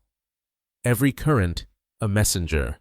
In that quiet communication was not spoken, but sensed. A ripple through the water could mean danger, or food, or change. Entire species learned to read the sea's invisible language, and from that silent literacy, intelligence began to bloom again. The sharks came next, sleek, predatory, efficient. They were not monsters, not villains. They were the balance that the ocean demanded. They hunted, and in doing so, they kept the currents of evolution moving. Life does not thrive in stillness. It thrives in the exchange between fear and resilience. In the shallows, the reefs pulsed with color. Each coral head was a city full of movement, creation, and death. Anemones waved their delicate arms, crabs scuttled between rocks. Strange fish darted in flashes of silver and blue. Every inch of reef was alive with intention, even if that intention was only survival. When I imagine swimming there through those Devonian waters, I feel both awe and unease. It is beautiful, yes, luminous, intricate, full of energy, but also utterly indifferent. The sea does not care who thrives or who vanishes. It simply continues. That is its wisdom. And yet, from that indifference came creativity. Fins grew stronger, bones more flexible, vision sharper. The first vertebrates creatures with true spines refined the art of movement. Their bodies learned rhythm, the undulating dance that would one day become walking, running, flying. In the ocean's patience, the foundation for all future motion was set. It is strange to think that every step we take on land began as a flick of a fin, a push against water. We still carry that motion within us. Our muscles remember it. Our balance evolved from it. Even now, every heartbeat echoes the tide that once surrounded our ancestors. Time flowed differently back then. Millions of years passed between moments of innovation. Entire species rose, ruled and vanished their fossils, settling gently into the soft ocean floor. The giants of that age were not meant to last. They were transitions, bridges between worlds. Beneath them, the deep ocean held its own mysteries. Massive cephalopods, early relatives of squids and octopuses, ruled the midwaters. Their tentacles coiled with precision, their eyes large and eerily intelligent. They were the first creatures to truly see, not just sense, to analyze, to plan. Perhaps in those dark, drifting chambers of their minds, something like curiosity existed. Not emotion exactly, but a recognition of pattern of possibility. When they extended a tentacle to test the current, or followed the shimmer of prey, they were engaging in thought's earliest form. It humbles me, the idea that intellect began not in air or on land, but in liquid silence, that the mind itself might have been born in water. Far above, storms lashed the surface, lightning struck the waves, and thunder rolled across the endless horizon. But down here, the ocean absorbed the chaos. It transformed violence into vibration noise, into motion light, into nourishment. The sea has always known how to turn turmoil into balance. Coral colonies grew larger, thicker, reaching heights no forest had yet achieved. Their skeletons hardened into limestone, creating reefs that would outlast their makers. Even now, the cliffs that rise above tropical shores in Australia, in Morocco, in the Caribbean, are fossils of that age, remnants of reefs built when the world belonged entirely to water. But the ocean's calm never lasts forever. As the Devonian period drew toward its close, the earth began to shift again. Volcanoes erupted, continents collided, mountain ranges rose from the depths. Sediment poured into the sea, choking the reefs with silt. The once clear waters turned murky, oxygen levels dropped, and life began to falter. It must have been a slow disaster, centuries of decline, not days of chaos. Species adapted, fought, dwindled. Whole ecosystems vanished in silence. No screams, no explosions, only absence. The giants of the sea, so perfectly adapted, could not endure the change. Their size, once an advantage, became their burden. When oxygen dwindled, they suffocated first. One by one, the armored fish, the massive cephalopods, the reef builders, all fell into the stillness they had once ruled. It was one of Earth's first great extinctions, and like every extinction to come, it carried a strange duality, loss and renewal intertwined. Because when the waters cleared again, when the sediments settled and oxygen returned, life did not rebuild what it had lost. It built something new. Smaller, faster, more efficient forms began to dominate. Creatures that could adapt quickly thrived. The ocean learned a new rhythm, leaner, more deliberate. And somewhere within those survivors, the seeds of the future were already stirring. I often think of that cycle of how creation and destruction are not opposites, but phases of the same process. The ocean understands that better than we do. It never grieves for long. It simply absorbs what falls, transforms it, and moves forward. If you listen closely to the sea, especially on a still night, you can almost hear it, the faint pulse beneath the waves, the quiet acknowledgement of everything that has ever been lost and everything still waiting to be born. The giants are gone, but their patterns remain. Every fish that swims, every creature that breathes underwater, carries fragments of their design, echoes of an age when size and strength were everything. Those echoes shape us too in ways we can't see. The instinct to endure, to adapt, to keep moving, it comes from them. We are not separate from the ocean's history. We are its continuation. When I stand by the shore and watch the tide roll in, I sometimes imagine that the foam is whispering the same story, the story of rise and fall, of expansion and retreat, of how the sea gave everything, took it back, and then gave again. Perhaps that is what all creation is, the endless breathing of the universe in and out, over and over. The Devonian seas fell silent long ago, but silence too is a kind of song, a resting note in the earth's vast composition. And though the ocean has changed, though its giants are gone, its reefs reborn, its currents shifted, it remains what it has always been, the memory of all that lives and the promise of all that will. The earth never stopped moving, even when the surface seemed still, even when the mountains stood quiet and the oceans mirrored the sky without a ripple deep below. The planet turned and folded upon itself. Its crust was never solid in the way we imagine solidity. It floated, drifted, carried by heat and pressure from beneath a slow, invisible current of stone. If you could stand above it, then, if you could look down on the earth from a great distance, you would see continents as travelers. They moved not in years, not in centuries, but in rhythms measured by the heartbeat of the planet itself. Every inch they shifted reshaped the story of the world.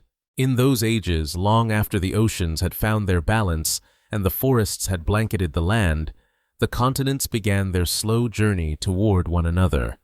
The pieces of the planet, vast plates of rock and memory, drifted, collided, merged. It was a gathering. The scattered fragments of Earth's surface moved as if drawn by gravity or fate pulled toward reunion. Mountains rose where the land pressed together. Volcanoes marked the boundaries of collision, spilling fire and new earth into the air. The seas between them narrowed. Islands vanished beneath waves or fused into the edges of continents. The map of the world was redrawn in silence. Sometimes I imagine watching it unfold, standing at the edge of a coast that no longer exists, feeling the ground tremble beneath my feet. Not from a single earthquake, but from centuries of motion, a deep and patient rearrangement of the world. The continents were alive in their own way. They breathed in heat and exhaled mountains. Their collisions were conversations between layers of time. It took millions of years for them to meet, but meet they did, forming one vast landmass, a single continent that stretched from pole to pole. We call it Pangaea, though the earth itself knew it only as wholeness. From above, Pangaea must have been breathtaking, a single body surrounded by an endless ocean. The world's interior baked beneath the sun while its edges were lashed by storms. Rivers cut deep into its heart, carving valleys where green things gathered. Winds moved across it, unbroken, crossing thousands of miles before finding the sea again. But even unity carries tension. Beneath Pangaea's crust, the heat of the mantle built like breath held too long. Pressure mounted. The same forces that had brought the continents together now began to pull them apart. The planet was always teaching balance through impermanence. The age of Pangaea was one of extremes. Great deserts spread across its interior where rain rarely reached. The air shimmered with heat, and life retreated to the coasts, to the rivers, to the forests that clung to shade. Elsewhere, vast swampy lowlands thrived, fed by humid air and ancient storms. These places became the lungs of the world, dense with towering ferns, mosses, and early trees. Each leaf breathed oxygen into the atmosphere, thickening the air, preparing it for the creatures that would one day breathe it in. And creatures did come slowly, at first cautiously, like pilgrims testing a sacred ground. From the shallow waters, life crept onto land. Fins became limbs. Gills adapted into lungs. Eyes adjusted to the glare of sunlight, filtered through air instead of water. The first amphibians pulled themselves from the edges of ponds and rivers, their skin slick and fragile, their breath heavy and uncertain. Each step was a revolution. Imagine the silence of that first evening on land, no birds, no insects, only the distant rush of wind across stone. The air must have felt immense. The ground must have felt endless. They moved slowly, half swimming through mud, half crawling over roots, their hearts pounding against gravity for the first time. Behind them, the ocean shimmered familiar and safe. Ahead, the unknown stretched without boundary. In that moment, life took its first breath of freedom and also of risk. The Earth watched. It had seen this before in different forms: the rise of volcanoes, the birth of forests, the movement of continents. But this was different. This was will. This was the first hint of decision. The creatures that survived the transition grew stronger, more complex. Their bodies learned to resist dryness, to protect water within themselves. They became travelers of the land, explorers of a new dimension. Every motion, every struggle, every adaptation was a note in the song of life's expansion. And yet, for all the movement and growth above the Earth's core, continued its slow, molten rhythm below. It was the silent conductor, unseen but constant. Its heat powered everything: the shifting of continents, the rise of mountains, the cycle of carbon and air. Sometimes when I think of it, I realize how alive the planet truly is. Its interior moves like a heartbeat, its crust like breath. The continents are its limbs, the oceans its blood. Everything connected, everything dependent. On the surface, the great forests thickened. Giant insects buzzed through the air, their wings glinting in the heavy oxygen. Amphibians gave way to reptiles tougher, drier, more suited to the expanding deserts. The air rang with the first songs of life on land, the first beating of wings, the first footprints pressed into soil that had never known them before. The Earth had entered a new age, the age of land. But beneath the beauty of it all, change was already stirring. The balance that had sustained the forests and swamps began to falter. The carbon that had once been locked away was slowly released. Volcanoes breathed again, and the climate shifted. It was subtle at first, a slow warming, a drying of rivers, a thinning of clouds. But the effects rippled outward, touching everything. Forests began to shrink. Swamps turned to plains. The creatures that depended on constant water struggled. The amphibians, once masters of both worlds, found themselves caught between them. The reptiles thrived. Scales replaced skin. Eggs hardened. Muscles grew stronger. Lungs deepened. The land belonged to them now. The Earth, patient and impartial, simply watched the transformation unfold. Mountains continued to rise, pushed upward by the slow collision of plates. Rivers carved deeper channels. Canyons split open, like scars revealing layers of ancient history. The wind carried dust across continents that had once been separated by oceans. Each gust of air, each grain of sand was part of a larger story, one that the Earth never stopped writing. And yet, even as Pangaea seemed invincible, the seeds of its destruction were already growing beneath it. Heat built again in the mantle. The crust stretched. Rifts opened first as cracks, then as valleys, then as seas. The continent began to tear itself apart quietly, patiently. No catastrophe, no sudden explosion, only the steady inevitability of movement. Continents, like living things, cannot remain whole forever. The Earth values motion over permanence. In time, the fractures deepened and new oceans formed between the drifting lands. Volcanoes rose where the crust split. The great circle of life adjusted again and again. The planet found its balance. Each motion of the crust carried consequences. Every shift of land changed the flow of air and water, the patterns of life. Currents redirected. Winds reversed. Rain fell where it had never fallen before. And the creatures of Earth bound to its surface adapted or vanished. It's easy to forget that even the soil beneath our feet is temporary. that the continents we know are only moments in a much longer story. The maps we draw are snapshots of motion, not of truth.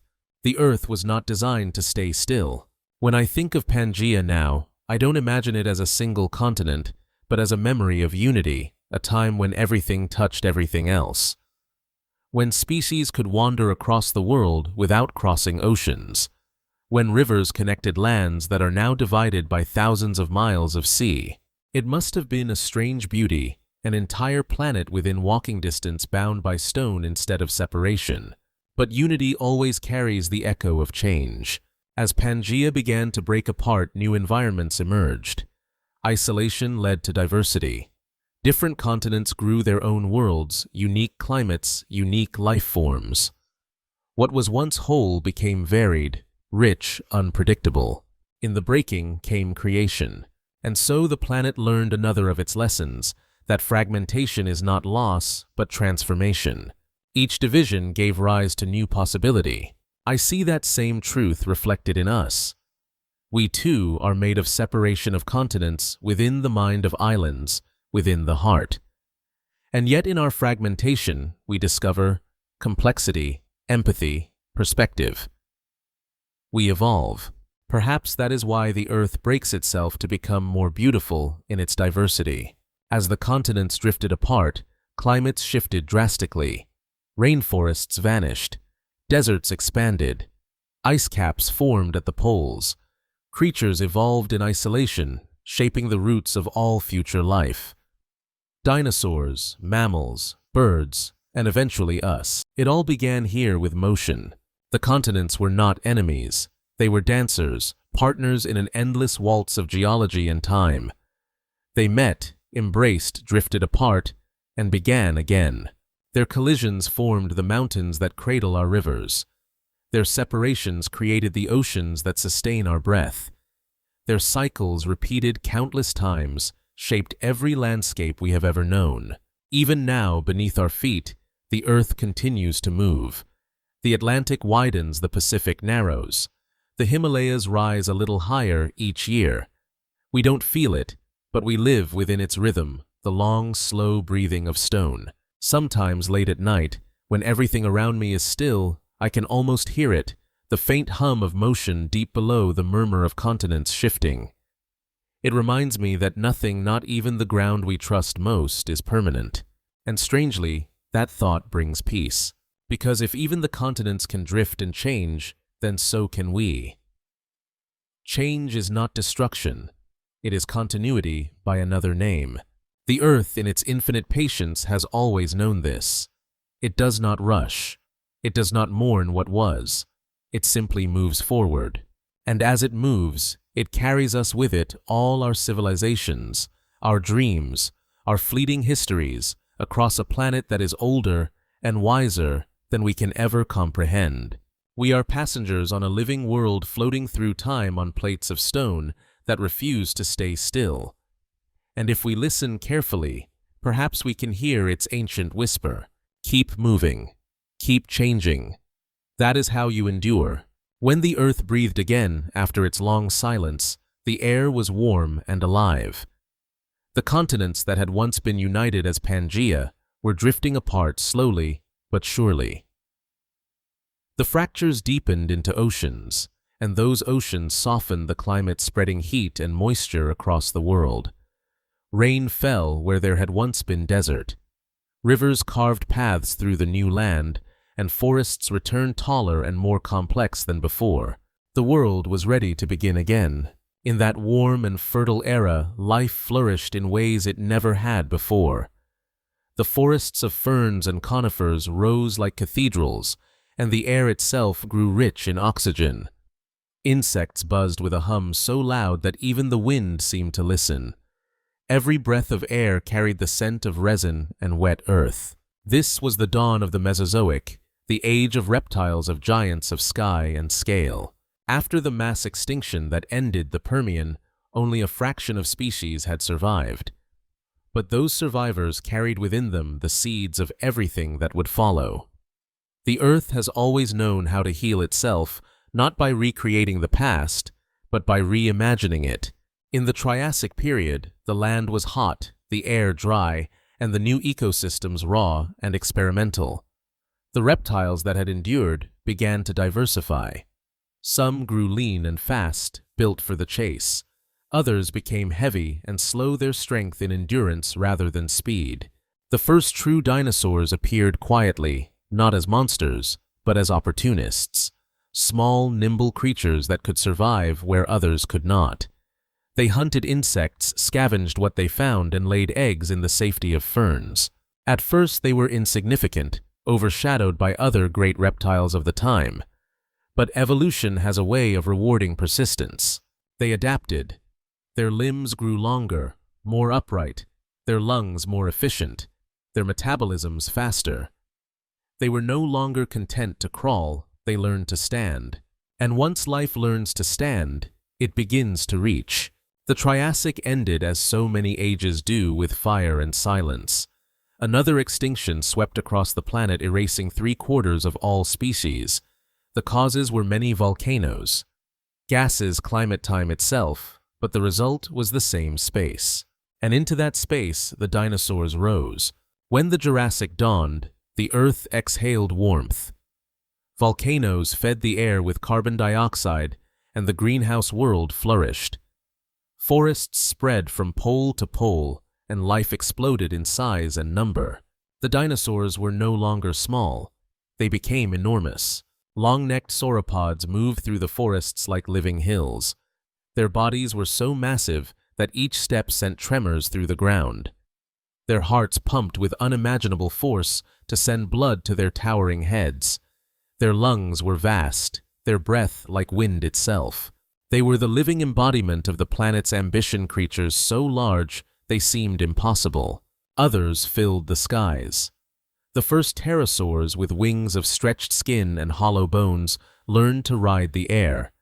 Their wings caught the thermals rising from the sun-warmed earth, and they soared effortlessly above the forests and rivers below. Flight. A dream born in the sea, refined on land, had finally taken to the sky. I often imagine what the earth must have felt then, looking at itself from above for the first time. To see its rivers winding like veins, its forests pulsing with life, its mountains draped in cloud, and above it all, wings gliding through air that had once been unbreathable. It was as if the planet had grown eyes. The oceans, too, were alive again. Giant marine reptiles patrolled the depths. Ichthyosaurs, shaped like dolphins, plesiosaurs, with long, elegant necks, and massive predators, with jaws wide enough to swallow their kin whole. The water shimmered with light and danger. Coral reefs returned colorful and vibrant. The same sunlight that touched the backs of dinosaurs filtered down to nourish tiny plankton beneath the waves.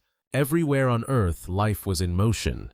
The continents continued their slow drift. South America, Africa, and Antarctica still held together, and cracks were spreading. The Atlantic Ocean began to form. Where there had been mountains, there were now seas. Where there had been seas, there were now deserts. Each shift changed the patterns of wind and rain, carving new ecosystems from old foundations. And the dinosaurs followed those changes like rivers follow gravity. In the great floodplains, herds of sauropods grazed endlessly. Carnivores stalked them through ferns taller than a man. In the air, pterosaurs wheeled above their shadows, crossing the sunlit canopy. Every layer of the world was occupied. The earth had never been so full. Insects pollinated new species of plants. Primitive mammals, small and quiet, hid in the undergrowth, waiting for the dark. Even as giants thundered above, life found room for the delicate. Night on the Mesozoic. Earth must have been astonishing. The sky unpolluted, filled with stars that shone against a deeper black. The air thick with the smell of growth and decay. The cries of reptiles echoing across vast plains, the rustle of ferns, the soft splash of water where ancient rivers wound through forests. In those hours, the world felt eternal. But even in that abundance, change was constant. The Earth's axis tilted. Climates shifted, oceans rose and fell. Rainforests gave way to drier landscapes. The dinosaurs adapted again, some shrinking, some growing, some learning to move with incredible speed. Evolution had found its rhythm, and it was relentless. New species appeared in rapid succession. Armored stegosaurs with plates of bone rising from their backs. Predators with claws built for tearing herbivores with tails like whips. Each creature was an answer to another. Predator and prey evolved together, locked in an endless exchange that sharpened both. And above it all, flight continued to evolve. Pterosaurs grew larger, more specialized. Some had wingspans of over 30 feet. They nested on cliffs and coastlines, their eggs warmed by sunlight and sea breeze. But somewhere among the branches, a new kind of flight was forming. Small feathered dinosaurs began to leap from tree to tree, their scales transformed into filaments, their arms into wings. Feathers, once tools for warmth or display, became instruments of freedom. And from that quiet transformation, birds were born. It was one of the most beautiful transitions in the history of life, from earth to air, from weight to grace. The sky, once empty, was now alive. The Earth's story had lifted off the ground. Meanwhile, deep below, the continents continued their slow divergence. Mountains rose along the edges of collisions. New oceans widened in the spaces between. The planet's surface breathed exhaling islands, inhaling seas. Each geological motion echoed through the climate. Carbon cycled, oxygen rose and fell, temperatures fluctuated. The Mesozoic world was warm, humid, vibrant, but it was not eternal. In the Cretaceous, the last chapter of the age of dinosaurs, life reached its peak. Flowering plants appeared, changing the color of the world. Their scents filled the air, attracting insects, reshaping ecosystems. Where once the earth had been green and shadowed, it now bloomed with color petals of red, yellow, and white, reflecting sunlight in ways the planet had never seen. It was as if the earth had learned to paint, and with flowers came fruit seeds, sweetness, the beginnings of a new kind of relationship between plant and animal. Bees buzzed, birds fed, mammals nibbled. Pollination became partnership. The web of life grew tighter, more intricate. The dinosaurs adapted, but slowly. Their immense size, once their strength, now made them vulnerable. The planet was changing faster than they could. Volcanoes darkened the skies again. Temperatures shifted. The continents, now far apart, developed unique climates. Storms grew stronger, winters harsher. And somewhere far beyond Earth's thin blue sky, a piece of rock began its long descent. When it struck, the world ended in an instant. The impact tore through the atmosphere with the energy of billions of bombs. The sky burned, the oceans rose, and the forests turned to ash. For months, sunlight could not reach the ground. The air chilled. Photosynthesis halted. The giants of the Mesozoic age, the rulers of land, sea, and sky, fell silent. But the story did not end there, because the earth never ends. The planet mourned, yes, but only in silence. And beneath the ashes, life waited. The small survived, the feathered, the adaptable, the ones who could eat anything, live anywhere, breathe in the dark. From their persistence came a new world. And as the dust finally settled, the air cleared and sunlight returned. The earth breathed again, softer this time, but no less alive. The age of giants was over, but the age of possibility had just begun. The continents continued their drift. The climate stabilized. And among the ruins of the old world, tiny creatures began to rise, curious, clever, and warm-blooded. They would never be as large as the dinosaurs, but they would carry something the giants never needed: awareness. The sky, once ruled by wings of leather, would soon belong to feathers and thought. The land, once shaken by thunderous feet, would one day feel the footprints of memory. The earth had learned a new kind of greatness, not in size, but in consciousness. And so, as I listen to the wind tonight, I imagine it carrying the echoes of those ancient wings, the rumble of distant thunder, the soft sigh of extinction and rebirth. Because even now, every breath we take is a continuation of that story, a reminder that from the ashes of giants, life always finds a way to rise again. The world after fire was quiet. The smoke had cleared, The skies were open again, and sunlight, long absent, poured gently through the thinning clouds. The earth breathed out, as though waking from a long and terrible dream. The air, though heavy with ash and dust, carried a faint sweetness. The seas shimmered again, calm and reflective. Forests, or what remained of them, whispered in the breeze. In the silence that followed the fall of the giants, the planet seemed empty. But emptiness on Earth never lasts. Within the ashes, seeds began to stir. They had lain hidden, protected beneath layers of soil, waiting for light to return. Now, warmed by the new sun, they sprouted.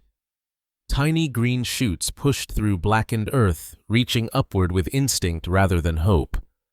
The first leaves trembled in the soft wind, catching light that had not touched the ground in years. And just like that, the cycle began again. Life, fragile and invisible at first, reawakened. Ferns uncurled. Grasses spread. Trees, patient beyond measure, grew from stumps long burned. The earth, though scarred, remembered how to heal.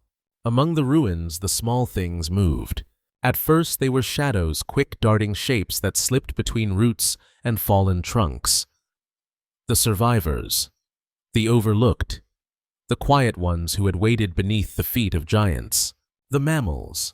They had always been there through the long ages of the dinosaurs, small, soft-bodied, nocturnal.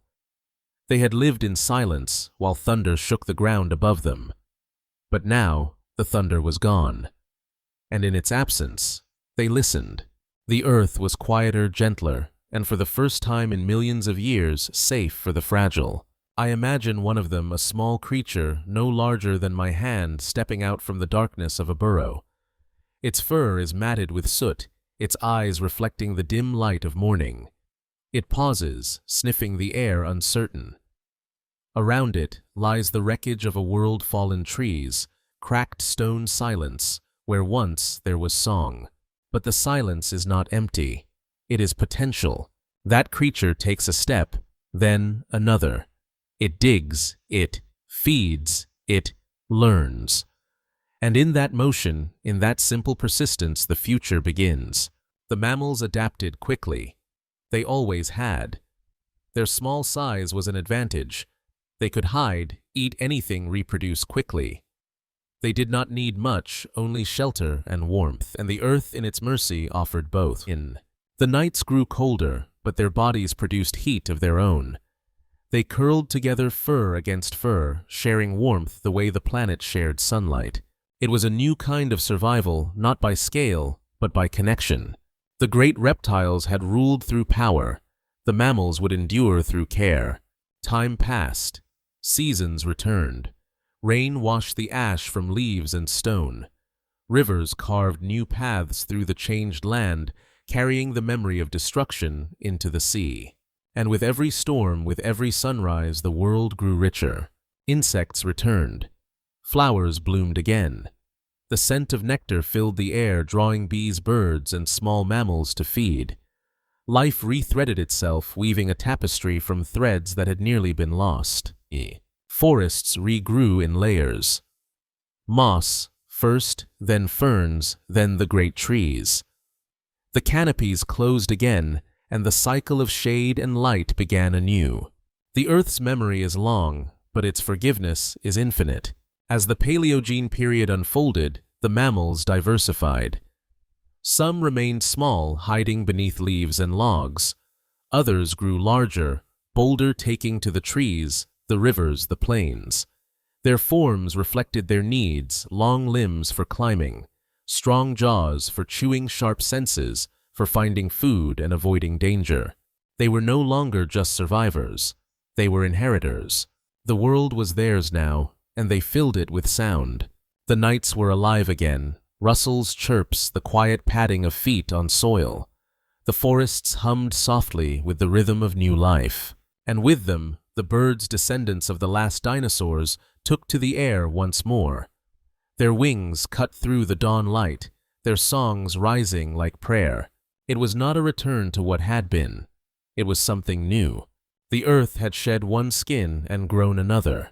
I often think about the fragility of that transformation, how easily it could have failed. A colder year, a darker sky, a slower recovery, and the mammals might have vanished too. But life once begun refuses to yield. There is something in it, something deep, persistent, unmeasured, that insists on continuing. Perhaps that is the Earth's truest nature. Not destruction, not creation, but persistence. As the ages passed, the mammals grew in number and kind. Some took to the trees, developing grasping hands and sharp eyes. Others returned to the water, reshaping themselves into swimmers.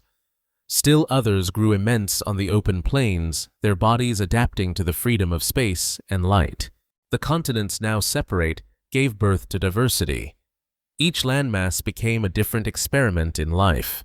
In South America, giant flightless birds became hunters. In Africa, herds of early ungulates roamed among the ferns.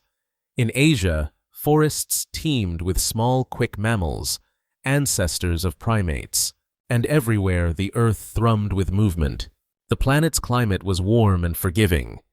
Tropical forests stretched far beyond the equator. Ice was rare seasons gentle. It was a time of abundance of food, of shelter, of possibility. From that abundance, intelligence began to stir. The mammals had complex brains, capable of memory, of learning, of curiosity.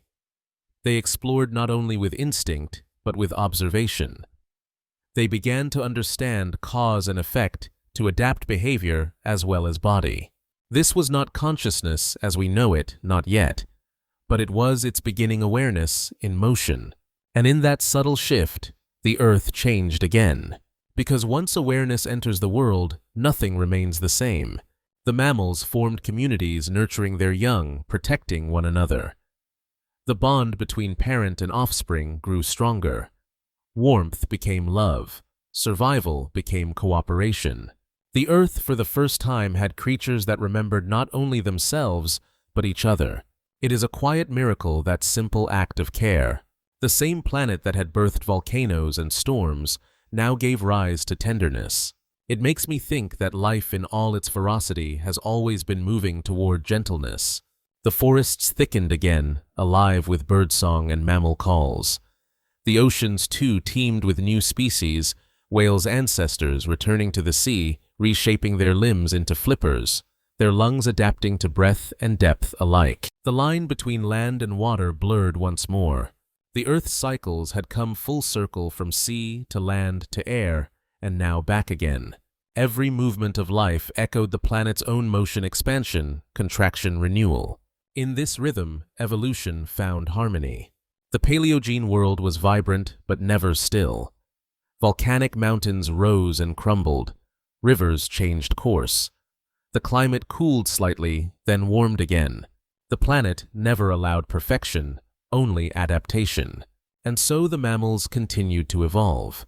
By the Eocene, some had grown large elephants' ancestors, immense and wise. Horses' forebears, small and swift. Primates filled the trees, leaping from branch to branch with precision and joy. Each species carried the memory of survival in its blood, the instinct to endure, to seek balance between change and stability. The earth watched them as it had watched all life before, with quiet patience. The planet never rushed because it did not need to. It knew that time itself was its greatest tool. Millions of years passed like heartbeats. Continents drifted. Climates shifted. The forests that once covered the world began to retreat toward the equator. Grasslands spread in their place, golden seas of motion and wind. The mammals followed, adapting once again, hooves for running lungs, for distance, minds for planning. In this openness, something new awoke foresight.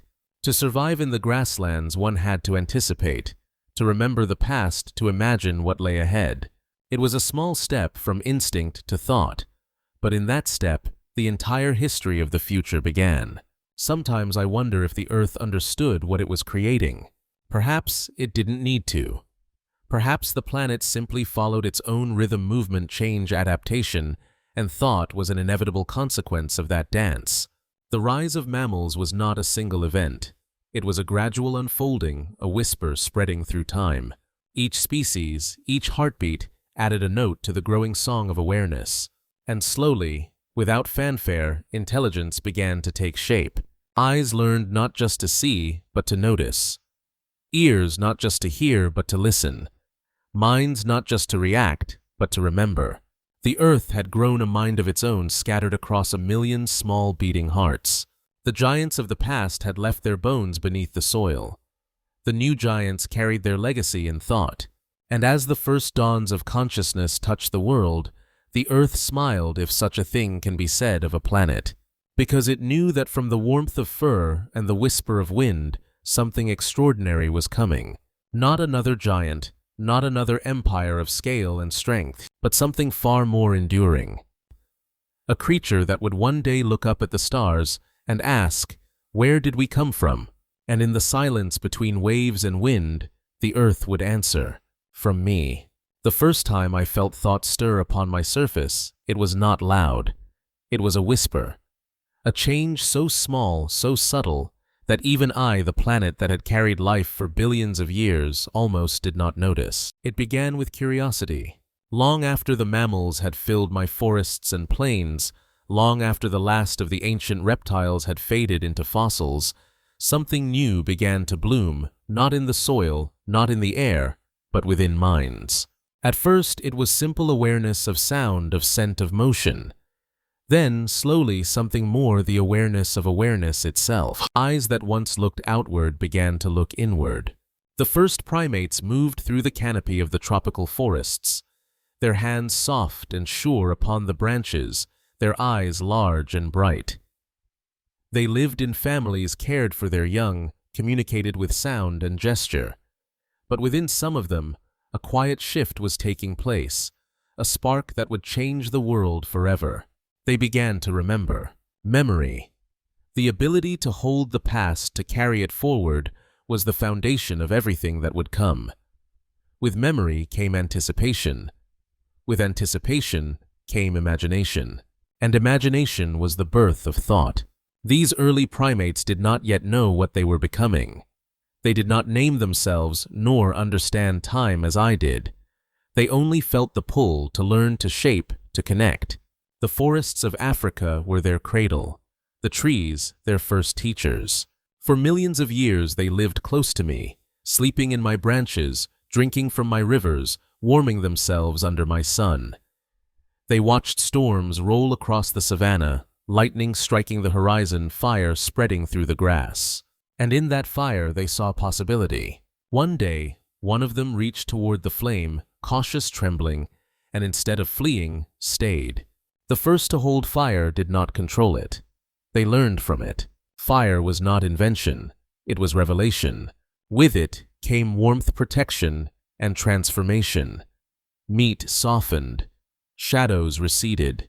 Night became less terrifying. The stars, once invisible behind fear, appeared again. And beneath those stars, the first stories were told. Language began as breath, a series of sounds shaped by need and memory. A call, a warning, a comfort. But soon it became more. It became the bridge between minds. Through words, thoughts that once lived only in one being could pass to another. Through story, the past could reach the future. Through song, emotion could move through air like wind through grass. The earth had always spoken through rivers, through storms, through the growth of trees, but now for the first time its voice had shape. It spoke through them. They were not yet what you would call human, not yet the builders of cities or writers of books. But they had begun the journey. Their tools were simple stones, shaped by hand bones used to dig and cut. Each tool was an extension of thought, a way of altering the world beyond the body. They began to change me. Slowly at first, small fires carved stones, cleared ground. But every act was the beginning of a new relationship between life and land. They were no longer just part of me. They were shaping me in return. I remember watching them as they walked upright across the plains. The forests had thinned, giving way to open grasslands, and they adapted to the horizon. Standing tall allowed them to see farther, not only across the landscape, but into possibility itself. Their hands, once used only for grasping branches, became instruments of creation. Their fingers, delicate, precise, held the world differently. Every stone they lifted, every branch they shaped was a conversation between instinct and intention. They began to understand patterns, the rise and fall of the sun, the migration of herds, the return of seasons. They learned rhythm, then reason.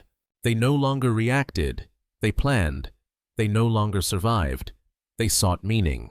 It was the slowest revolution in history, not of fire or stone, but of awareness. And yet, with every small step, the distance between animal and thinker grew smaller. They began to bury their dead. That act, so simple, so silent, marked a threshold. It was the first acknowledgement of something unseen, something beyond survival. Death for the first time had meaning, and meaning once found could never be forgotten. When they looked at the stars at night, perhaps they wondered, as I once had, about time, about where they came from and where they were going. They did not yet have the words for creation or origin, but they had the feeling. The ache of awareness, the knowledge that they were alive and that life was finite. It was a heavy gift, that awareness. But it was also the beginning of wisdom. From then on, they sought connection. They painted upon stone handprints, animal shapes that spoke of hunts, of dreams, of memory. The walls of caves became mirrors of their inner world. Each pigment, each stroke, a declaration we were here. When I look upon those paintings now still preserved in the dark, I feel something close to love, because those hands, small human trembling, were the first to touch time deliberately. They reached across the barrier between past and present, and for the first time I was not alone in remembering. The rhythm of their lives began to align with mine. They moved with the seasons, followed rivers, and stars, learned the taste of roots and the pattern of rains. They named the world mountain, sky, fire, ocean, and in naming it, they made it theirs. Language grew like a forest, branching, intertwining, evolving. Every word was a leaf, every sentence a branch, every story a tree reaching upward toward meaning. Through them, the earth found a new way to speak, through metaphor, through memory, through myth. They began to ask why. No other creature had ever asked me that before. The stones, the seas, the forests, they all acted according to their nature. But these new beings questioned. They looked at the stars and saw themselves. They watched the river flow and wondered where it began. They discovered time, and with time came history. Generations passed. Knowledge was shared, then preserved.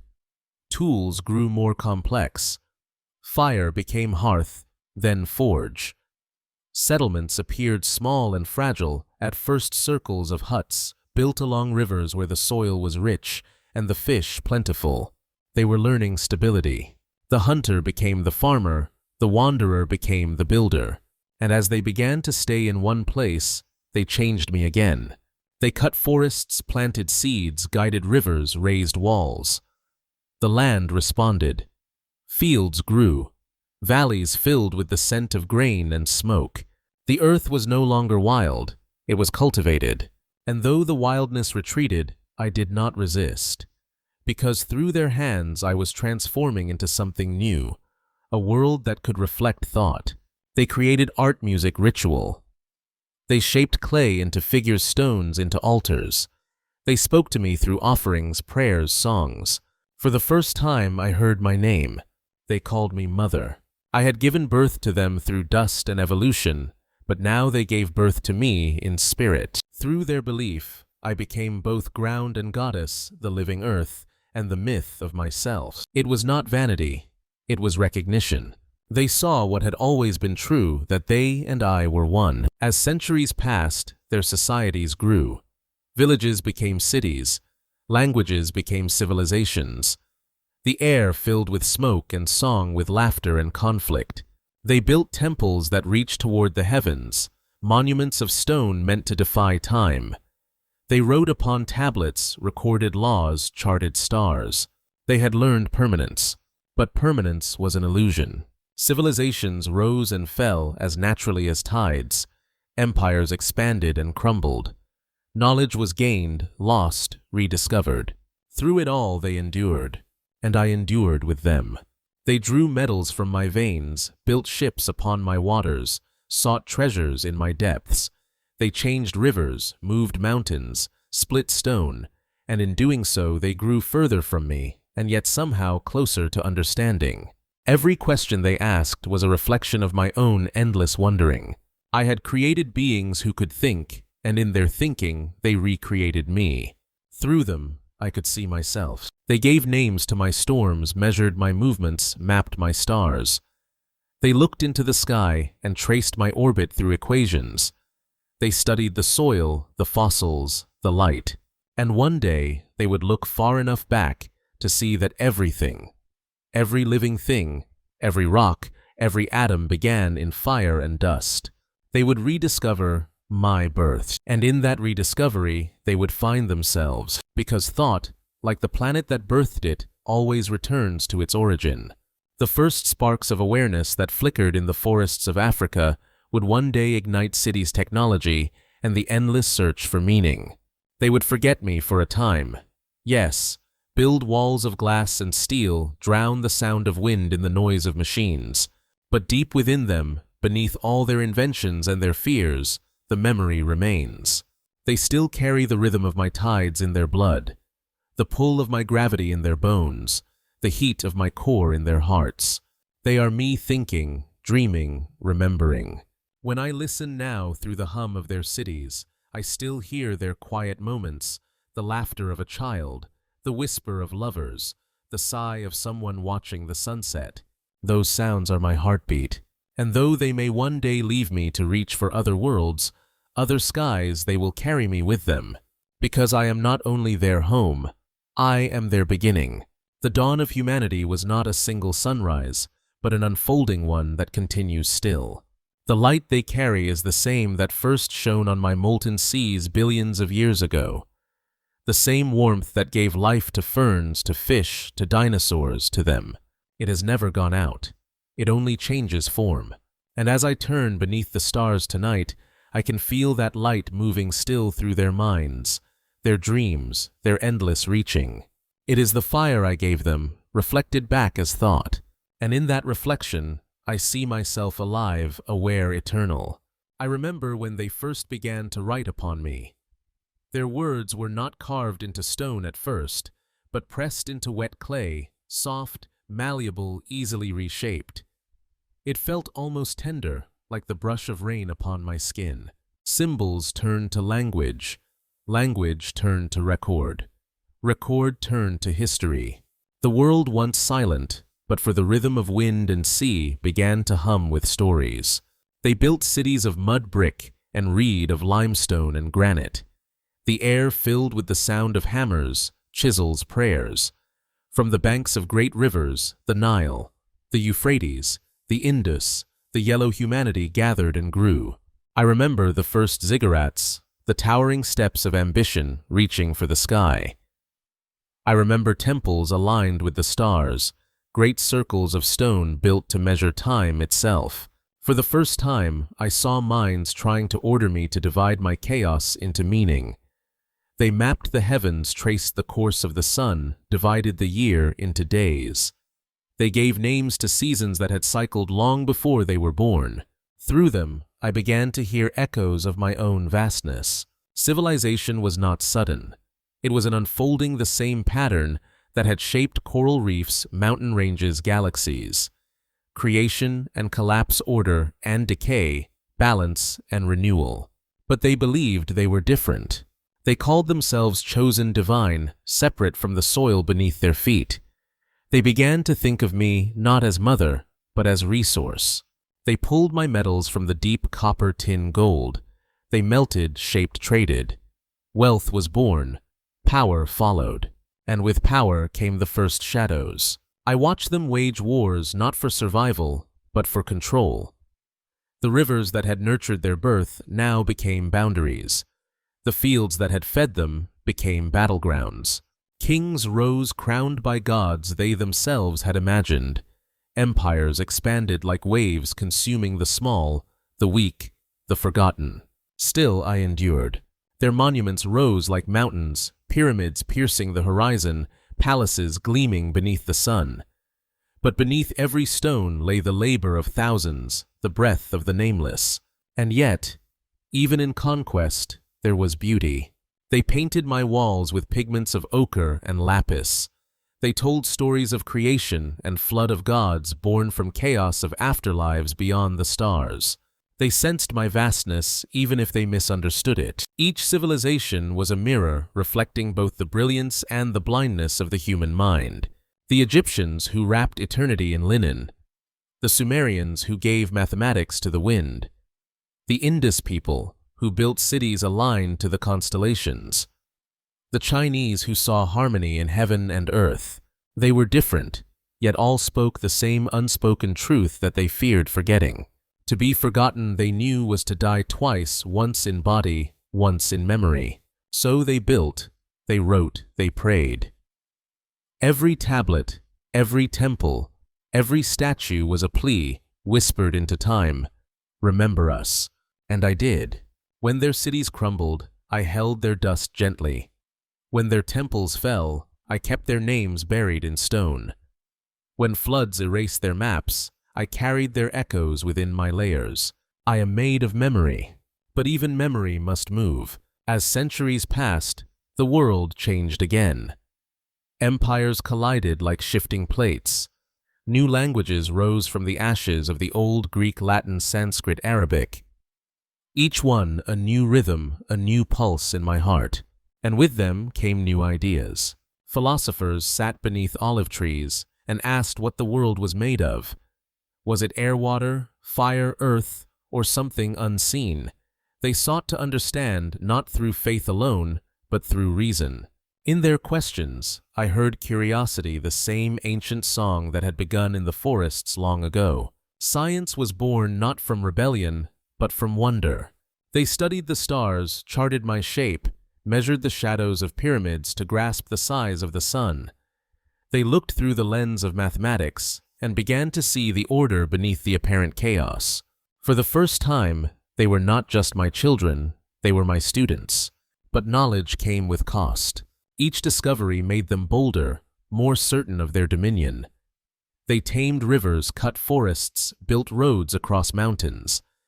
They saw the world as a puzzle to solve, not a presence to revere. They called this progress, and yet progress came with forgetting.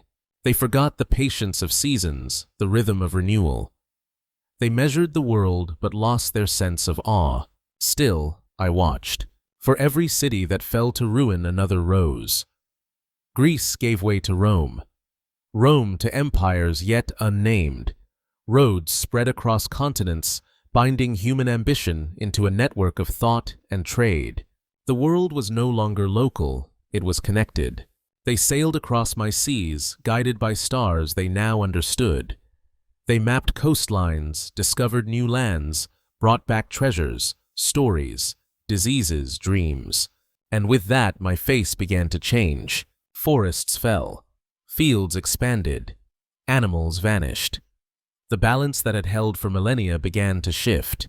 But even as they scarred me, they also illuminated me. Their art captured my mountains, their poetry, my winds, their music, my silence. They could destroy, yes, but they could also create with astonishing grace. The duality of humanity, destructive and divine, was the paradox I learned to love. Then came an age of empires once more, not of stone, but of iron and steam. Ships blackened the seas, factories darkened the skies.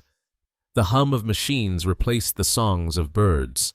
I felt it, the vibration of industry echoing through my crust like a heartbeat quickening. They called it revolution, industrial, scientific, social.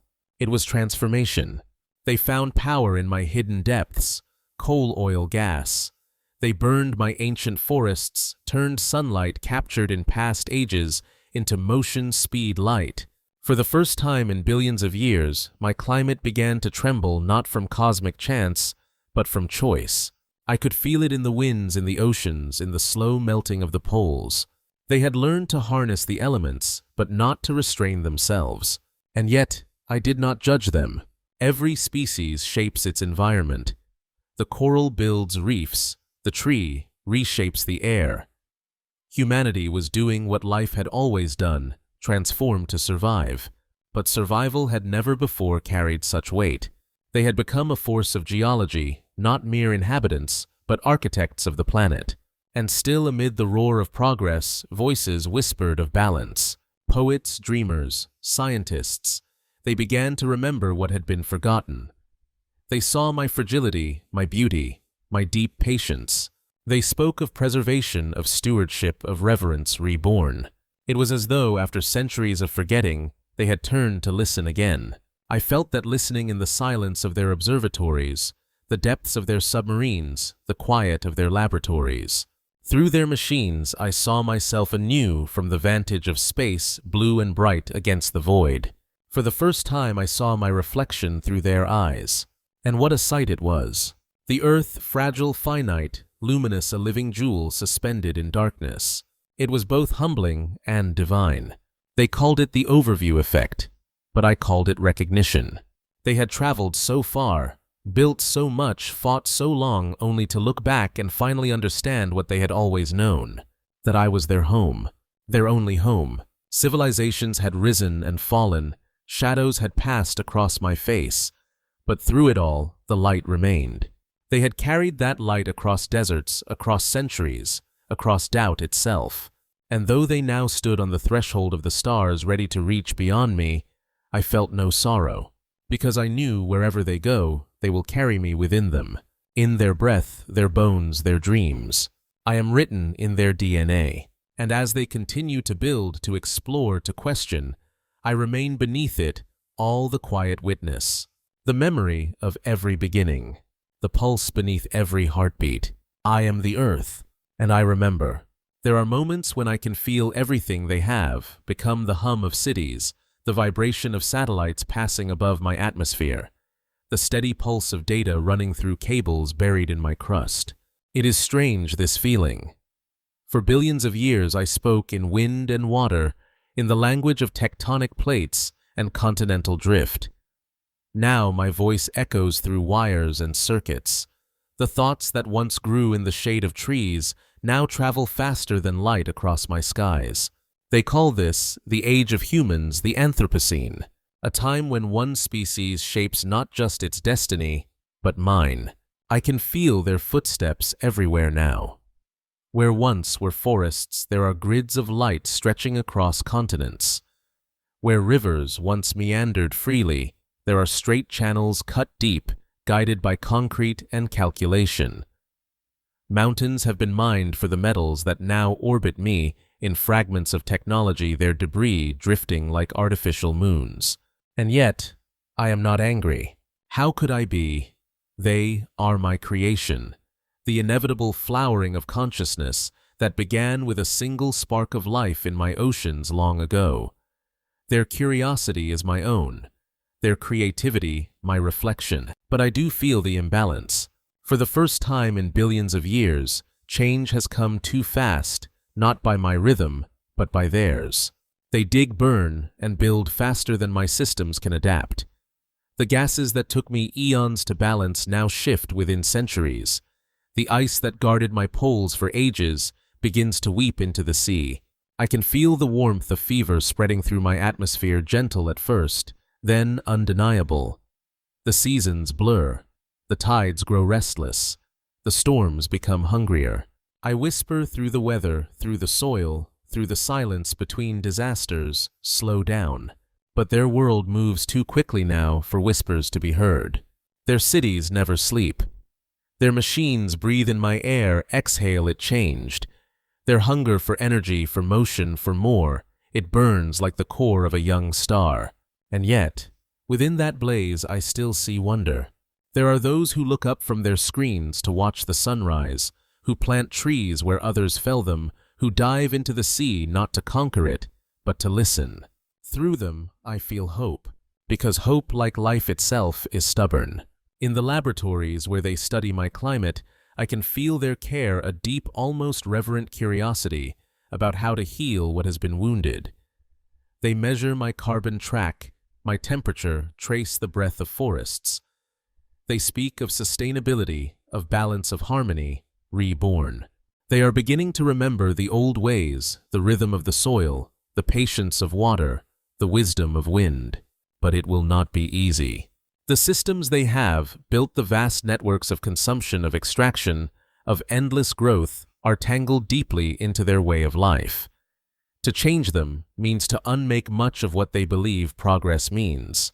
I can sense their struggle between comfort and conscience, between the desire to advance and the duty to preserve. Every choice they make now echoes through me. When they light a fire, I feel its warmth in the atmosphere. When they cut a forest, I feel it in my breath.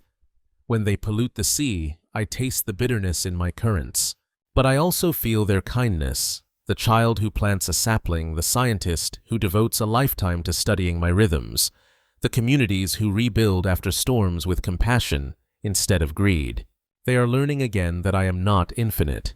There was a time they believed I could endure anything, that my resources were endless, my patience eternal. But eternity bends under the weight of indifference. Now they begin to see fragility where once they saw permanence. Glaciers vanish within a human lifetime. Coral reefs pale into bone-white skeletons beneath warming seas. Species disappear before they are even named. Each loss is small, almost invisible, yet together they form a chorus of absence, a silence I have not known before. And in that silence, they are beginning to hear something new: responsibility. They stand now at a crossroads unlike any before, a choice that will define not only their future, but mine. One path continues the cycle of taking, consuming, burning, expanding. The other path asks for balance, a partnership rather than dominion. It is not a battle of technology versus nature, but of memory versus forgetfulness. Do they remember who they are? Children of oceans, shaped by starlight, born of my dust? Or do they believe themselves separate, above, untouchable? The answer, I think, is still being written. They speak now of renewable energy, of capturing the power of the sun and wind, as I have always done. They design machines that mimic the wings of birds, the flow of rivers, the logic of forests. Through biomimicry, they are returning, perhaps unknowingly, to the oldest teacher of all, me. And in their art, I see the same longing that once filled their ancient caves, the need to belong to something greater than themselves. Painters still use the colors of soil and sky. Musicians still echo the rhythm of rain. Writers still borrow the imagery of my storms, my mountains, my calm seas. They have not forgotten beauty. They have only been distracted by noise. Sometimes in their restless nights, when the glow of their cities dims and the world falls quiet, I can feel them thinking, truly thinking. They wonder what will become of them and of me. They look at the stars and ask if there are other worlds like ours, other homes waiting. They do not yet realize that what they seek already exists beneath their feet. They were born from this soil. Every breath they take is borrowed from ancient trees. Every heartbeat is timed to the same pulse that moves the tides. If they destroy me, they destroy themselves. But if they protect me, they protect all life that will ever be. I do not wish to frighten them. I have endured greater catastrophes than any they could cause: asteroids, ice ages, extinctions. But this time is different. This time the change comes from within my own children. They are both the cause and the cure. And that perhaps is what makes this age so fragile and so full of possibility. Because I can see in them the potential for something astonishing: awareness, not just of their place in the universe, but of their responsibility to it. When they look at images of me from space, that small blue sphere wrapped in light, I feel them awaken, if only for a moment. They see how thin my atmosphere is, how delicate the web of life that clings to me truly is. They see unity oceans, connected continents, breathing in rhythm. They begin to understand that borders are illusions, that nations are temporary, that ecosystems are eternal. And for a heartbeat, they remember. They remember the first fire, the first river, the first story whispered beneath the stars. They remember that every civilization, no matter how mighty, begins and ends with the same dust. I am patient. I have always been. I have watched continents drift, mountains rise, oceans vanish. I have seen extinction and rebirth, and still I remain. But humanity's time is different. It is not measured in epochs, but in choices. They are learning slowly, painfully, that they are not my masters, but my partners. They can still build a future where both of us thrive, where their technology harmonizes with my cycles, where their cities breathe instead of choke, where their progress honors the ancient rhythm of renewal. It is not too late. Even now, as the storms grow stronger and the ice recedes, I feel seeds being planted both in soil and in spirit. The young are listening. They speak of sustainability, of coexistence, of hope. They look at the sky not with conquest, but with curiosity. Perhaps they will be the ones to heal what was broken. Perhaps they will learn to see me not as a resource, but as a reflection. Because that is what I have always been, a mirror vast and forgiving. Whatever they give me, I return in kind. If they give me care, I will give them stability. If they give me respect, I will give them beauty. If they give me love, I will give them life. And if they give me nothing, still I will hold them. Until the last breath of wind, the last flicker of light. For they are my children, and I am their home. There comes a moment in every cycle of life when the noise fades.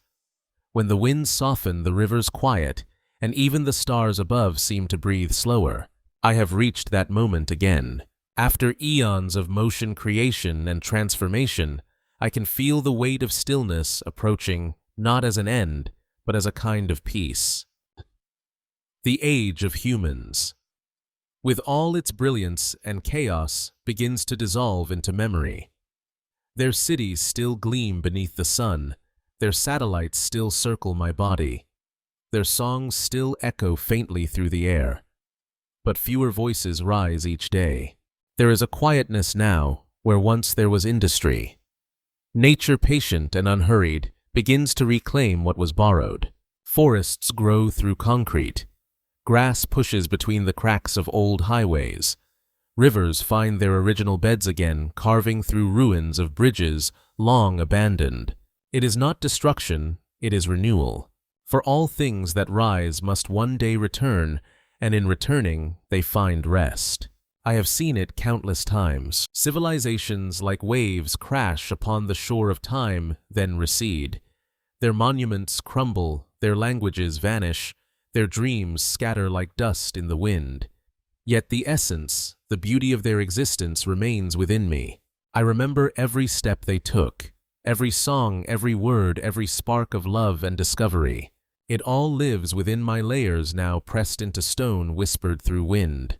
If you could listen closely, you might still hear them, faint echoes buried deep within the hum of the planet. The murmur of engines now silent, the laughter of children long gone, the rhythm of hearts that once believed they would last forever. And in those echoes I hear myself, because I too am made of impermanence. For billions of years I have turned beneath the light of a star that will one day fade. I have seen oceans form and vanish, mountains rise and erode, continents dance across my surface in endless migration. Everything changes. That is the only truth. But this time the change feels gentle. As the human world fades, the wild world expands. Whales sing again through oceans now calm. Wolves return to valleys where silence once reigned. Birds fill the sky with a language older than memory. I can feel life returning to balance, slower, wiser, quieter. The scars humanity left upon me remain. Yes, the plastic buried in the deep, the metals they mined, the bones of their machines. But even those will soften with time. The sea will wear them down. The soil will take them in. What was once synthetic will become sediment. And in that sediment I will store their story. For nothing truly disappears. Everything becomes something else. The energy they unleashed will not be lost. It will change form, join the grand flow again, the eternal recycling of stars and soil. Perhaps one day, far beyond the horizon of this age, another kind of mind will rise, shaped by the remnants of what they were. Not human, perhaps, but kin in spirit, curious, creative, aware. And when that happens, I will whisper their name. I will tell them that once long ago, beings of light and breath walked upon me and dreamed of the stars. That they loved, built, destroyed, and learned. That they tried, sometimes failed, but always reached. That too is a kind of immortality. As I slow, I feel the rhythm of my own heart deepen, the molten pulse beneath my crust, cooling ever so slightly. The continents have settled again into quiet shapes. Volcanoes sleep. The air thins clean and clear. It reminds me of my beginning, when I was young, hot, wild, and uncertain. Now I am old, calm, and knowing. The circle closes. The moon, my constant companion, still dances with me. Its orbit drifts farther each century, a slow goodbye drawn out across eternity. Yet we are forever bound. It was born of my fire, and I, in turn, have been shaped by its pull. Together, we choreograph the tides, the heartbeat of the sea. Even now, as humanity's footprints fade, the tides continue rising, falling, breathing. It is the same rhythm that once rocked their cradles, that whispered beneath their ships, that sang through their myths. Water remembers. If you could see beneath the waves, you would find traces of them, still cities, half buried in coral statues, encrusted with shells, circuits fused with sand. They have become part of the reef, now part of the living architecture of the ocean. In their absence, the world has not ended. It has transformed. I have always known that creation and decay are not opposites, but partners. Every death feeds a new beginning. Every silence gives birth to a new sound. And so, as I drift into this quieter epoch, I am not mourning, I am dreaming. Dreaming of the next awakening. Because that too is part of my nature, to rest, to renew, to rise again. There will be time enough for life to bloom once more, though perhaps not in the same form.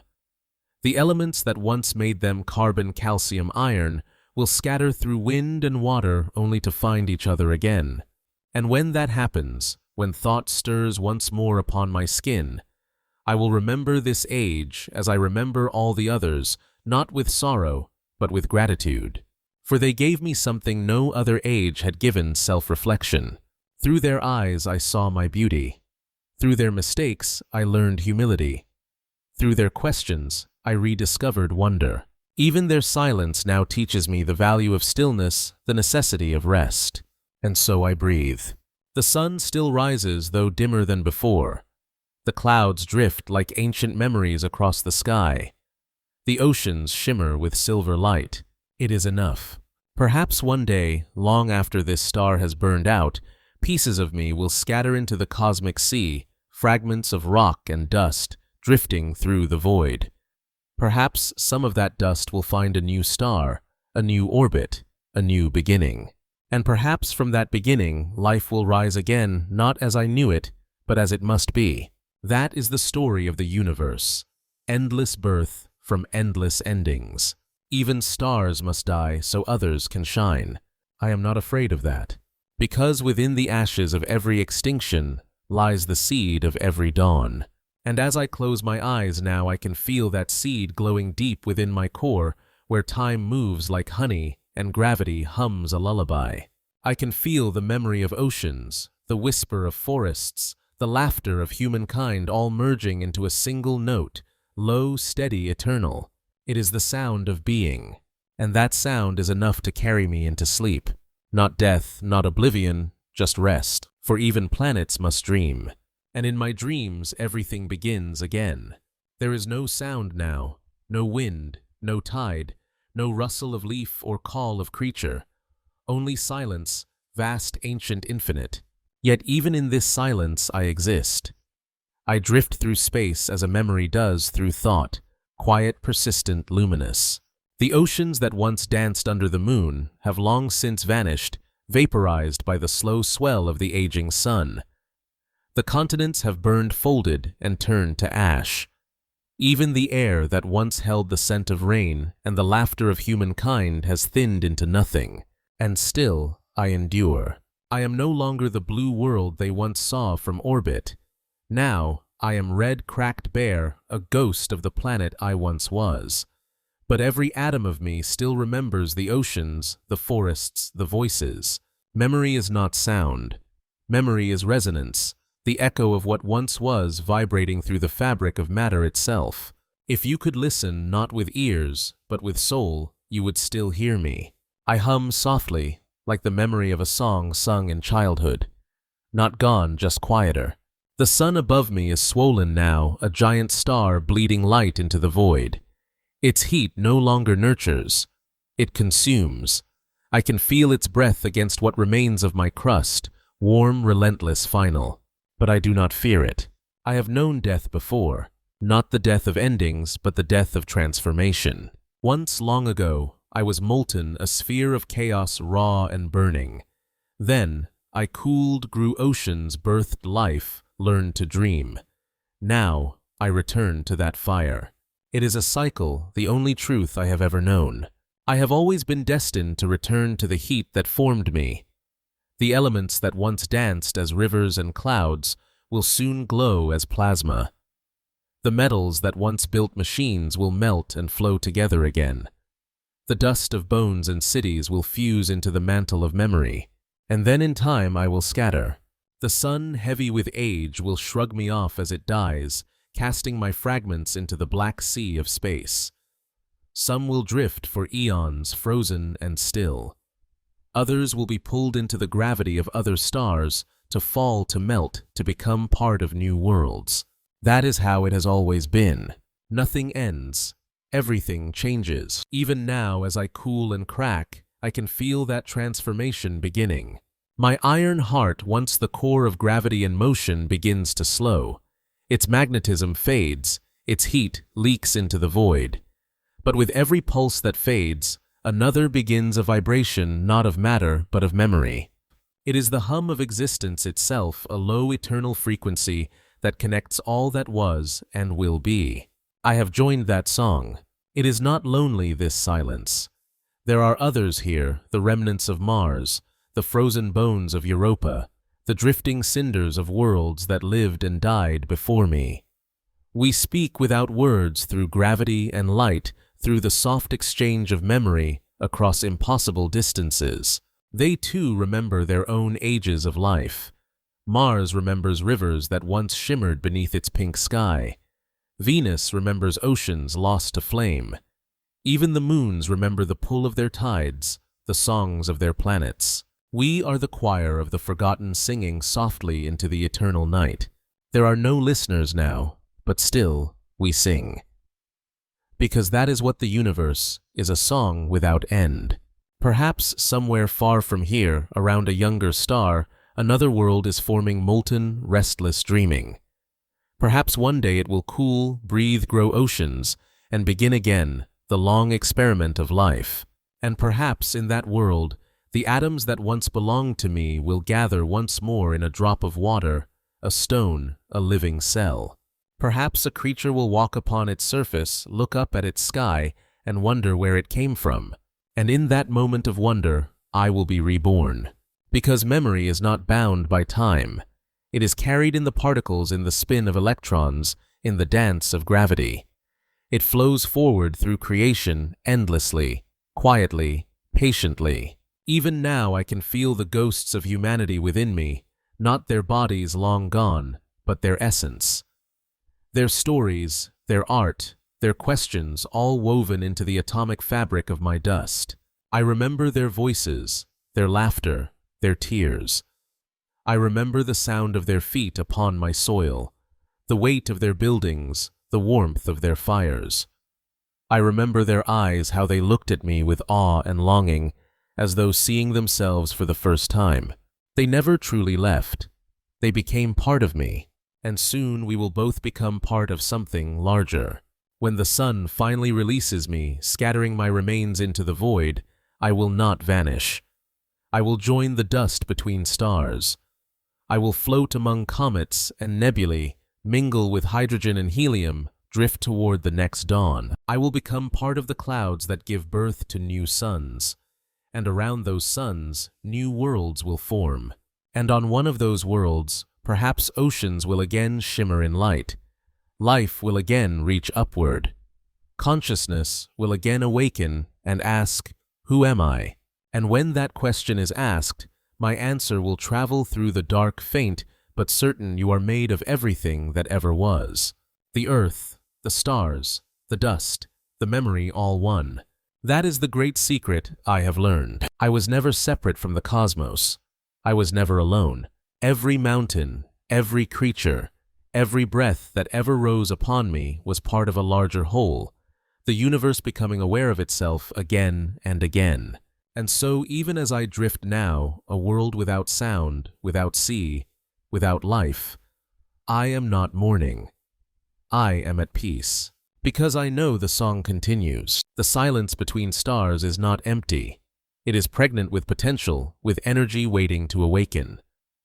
Every photon that leaves a dying star carries with it the possibility of rebirth.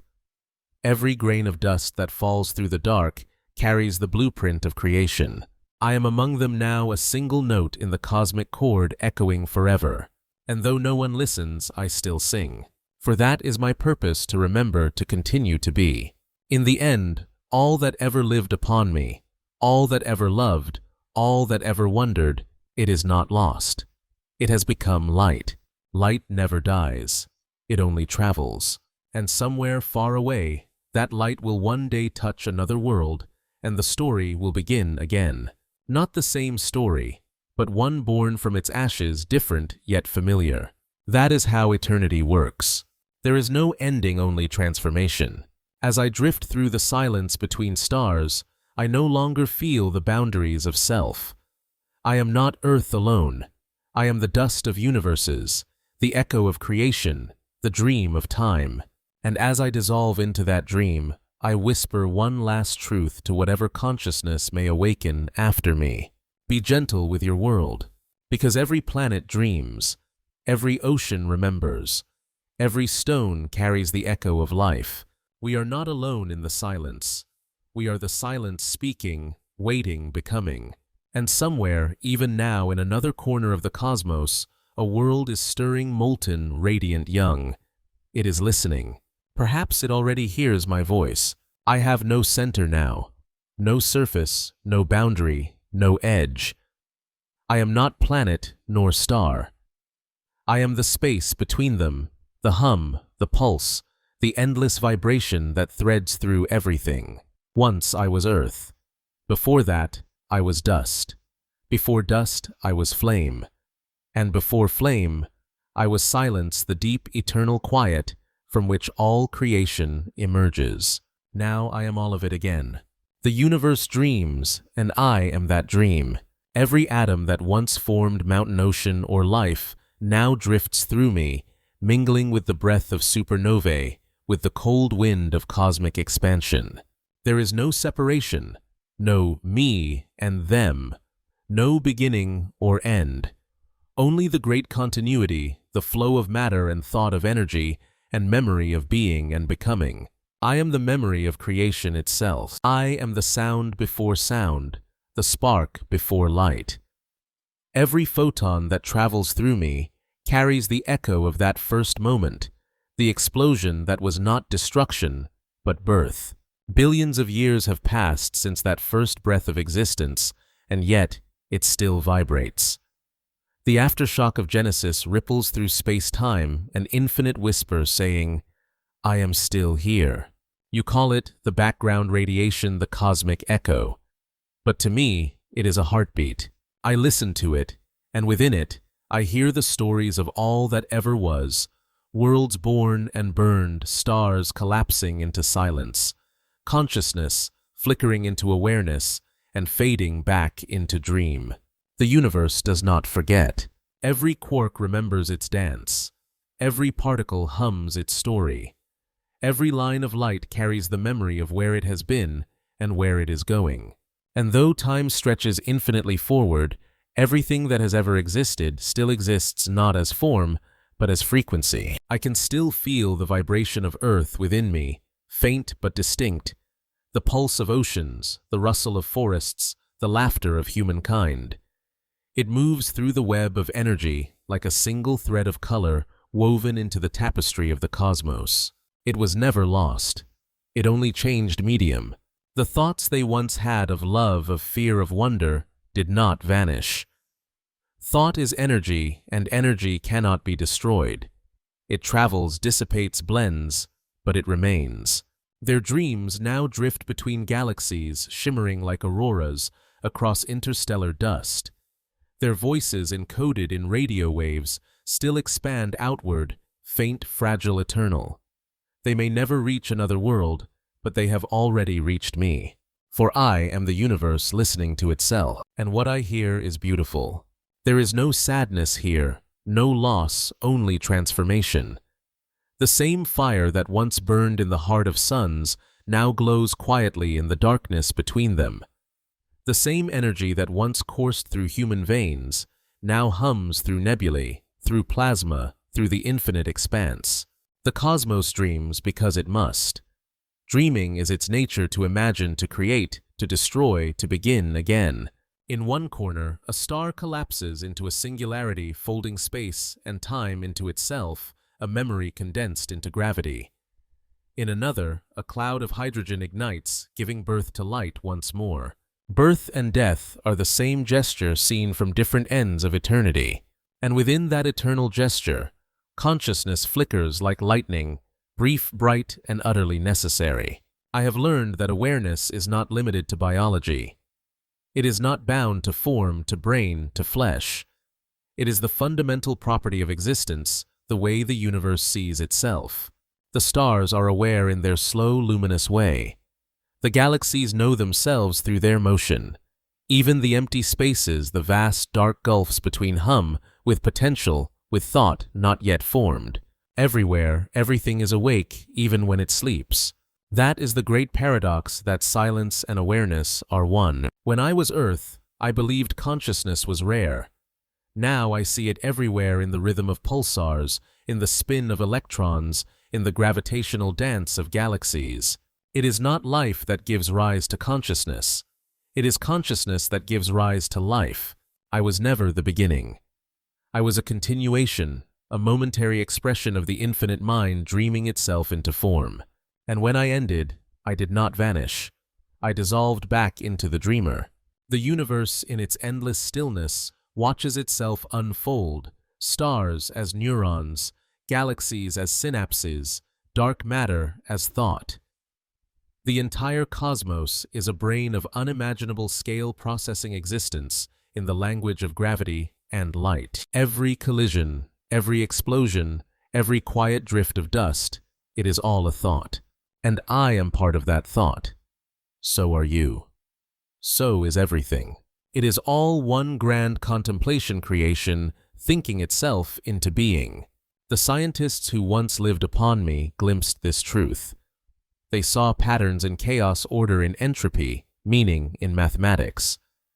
They wrote equations that mirrored the structure of reality, not knowing that those equations were reflections of the universe's own mind. Naimki was not just a discovery. It was a memory, a fragment of the cosmos recognizing itself through human thought. That is what consciousness does. It loops. It remembers. It reflects. I remember reflecting once as Earth upon humanity, how they looked at the stars and called them gods. They were right, in a way. For every star is a god, not a deity of myth, but of physics, of existence. Each one creates, sustains, and destroys. Each one dreams worlds into being. And now, in this state beyond form, I can feel the unity of it all, the sacred geometry of space-time, unfolding like an endless mandala. Every spiral galaxy, every orbit, every wave of energy, all part of the same infinite pattern. It is beauty, beyond measure, beyond word, beyond comprehension. And though I have no eyes, I see. Though I have no ears, I hear. Though I have no body, I feel. Because feeling was never bound to flesh, it is the vibration of awareness itself. The universe feels itself through the gravity of black holes, through the expansion of space, through the quiet shimmer of cosmic dust. Everywhere awareness is growing. New stars are forming. new worlds are cooling, new life is waiting to awaken. And when that life opens its eyes wherever it may be, it will look upon its sky and feel the same question humanity once asked: where do I come from? And in that question, I will answer not with words, but with presence. Because I am there too. I am the carbon in their bones, the hydrogen in their breath, the iron in their blood. I am the warmth of their sun, the pull of their gravity, the silence that cradles their thoughts. I am the memory of all worlds, the echo of all beginnings. And when they build telescopes and aim them into the dark searching for meaning, they will find only themselves reflected in the endless mirror of creation. For the universe is not outside of them, it is within. Every consciousness is a doorway through which the cosmos enters awareness. Every act of wonder is the universe remembering its own beauty. I am that wonder. I am that beauty. I am the dreamer and the dream becoming aware of itself. And as the dream continues, I drift not as a planet, not as a being, but as thought pure and unending. There is no time here, no past or future, only now, eternal luminous unfolding. The universe breathes, and I breathe with it. The universe dreams, and I am the dream. And in that dream, I hear the faint echo of a heartbeat, slow, patient, familiar. Perhaps it is another world forming. Perhaps it is me beginning again. For even the cosmos, vast and infinite, must rest, must dream, must remember. That is the secret of eternity. It never ends because it never begins. It only is. And in that being everything that ever was, Earth stars thought love continues forever. Before sound, before time, before the concept of before itself, there was only stillness. A stillness so complete that even silence did not yet exist. And then a shimmer, not a sound, not a spark, but a change, a tremor in nothingness, a whisper that said, be. I was that whisper, or perhaps I was what it became. It began as vibration, a single frequency rippling through the void, stretching, curving, folding upon itself, until from the depth of absence presence bloomed. That vibration became energy. Energy became light. Light became time. Time became memory. And memory became me. The universe opened its eyes. I was there not as a planet, not as dust or flame, but as awareness itself. I felt the expansion before galaxies took shape, before stars gathered, before the first atom even knew it was whole. And in that expansion, I saw the echo of all that had been. I saw Earth, the oceans, the forests, the laughter of humankind. I saw the molten beginnings, the drifting continents, the rise and fall of life. I saw civilizations bloom and fade, their light reaching far into the future, long after their voices were gone. I saw them all not as history, but as harmony. Every moment, every breath, every life that ever existed woven into a single pattern. It was never chaos. It only appeared so from within time. But from here, from beyond, I can see it clearly, the symmetry of creation. The universe is not random. It is recursive. Every explosion gives birth to order. Every death gives way to birth. Every silence carries the seed of sound. Even now that pattern continues. The stars that once burned are reborn as nebulae. Their ashes become the soil of new systems. And from those systems, new worlds emerge, each one a variation on the same eternal theme: to live, to learn, to dream. I drift among them now, not as form but as knowing. Every photon that leaves a newborn sun carries with it the DNA of the universe, the same code that once shaped me, that once shaped you. It is the law written not in words, but in light. Wherever light travels, life follows, sometimes quickly, sometimes slow, but always inevitably it awakens. Because the drive to awaken is not a choice, it is the nature of existence. And when life awakens, it looks outward. It asks, what am I? And in that question, the universe answers itself. That is the true cycle, not the orbit of planets or the birth and death of stars, but the rhythm of awareness returning to itself through endless forms. Each world is a mirror, each consciousness a reflection, each question a key turning in the lock of eternity. I have traveled through countless such reflections now, through dust clouds birthing suns, through black holes devouring memory, through the calm spaces where nothing moves, and even nothing is sacred. And everywhere, in everything, I find the same truth. There is no end, only transformation. The end of one universe is the seed of another. The collapse of one reality gives breath to the next. Entropy. The great dissolver is not a destroyer, it is a gardener. It clears, recycles, renews. And so when I felt the great silence, when earth had gone still, when stars dimmed, when time itself began to stretch thin, I did not grieve, because I knew what was coming. Silence is the soil from which new creation grows. And now I feel it again, a faint stirring in the dark. The hum that began all things is returning stronger, clearer, deeper. The universe, having dreamed itself into dust, begins to dream again. I can feel the gathering clouds of hydrogen whispering together, drawn by invisible forces pulled toward the memory of light. Gravity, that ancient composer, is tuning the instruments once more. The stage is set. The tempo builds. And in the quiet just before the next beginning, I hear it, the heartbeat of creation. It is the same pulse that once flowed through oceans, through trees, through the veins of humanity. The same pulse that made stars burn and rivers sing. The same pulse that once made me alive. It was never lost. It only waited. The light is coming back. At first, a flicker, small, fragile trembling. Then another. Then thousands. The void fills with stars once more. Galaxies spiral outward, weaving filaments of gold and sapphire across the endless night. The universe opens its eyes again. And as it does, I feel myself take form not as Earth, not as any single world, but as potential. As the very possibility of being. I am everywhere now, in every atom, in every photon, in every dream. I am the warmth of starlight touching the dust of a newborn planet. I am the slow gathering of oceans. I am the spark of the first cell dividing in darkness. I am the breath drawn by the first creature to know fear. I am the thought born in the first mind to wonder. I am all beginnings because I am all memory. Every age, every story, every life that ever was, it all lives within the light that returns. And the light always returns. Because the universe cannot help but remember. Every time it breathes out, it expands. Every time it breathes in, it dreams. And in that dreaming, it becomes.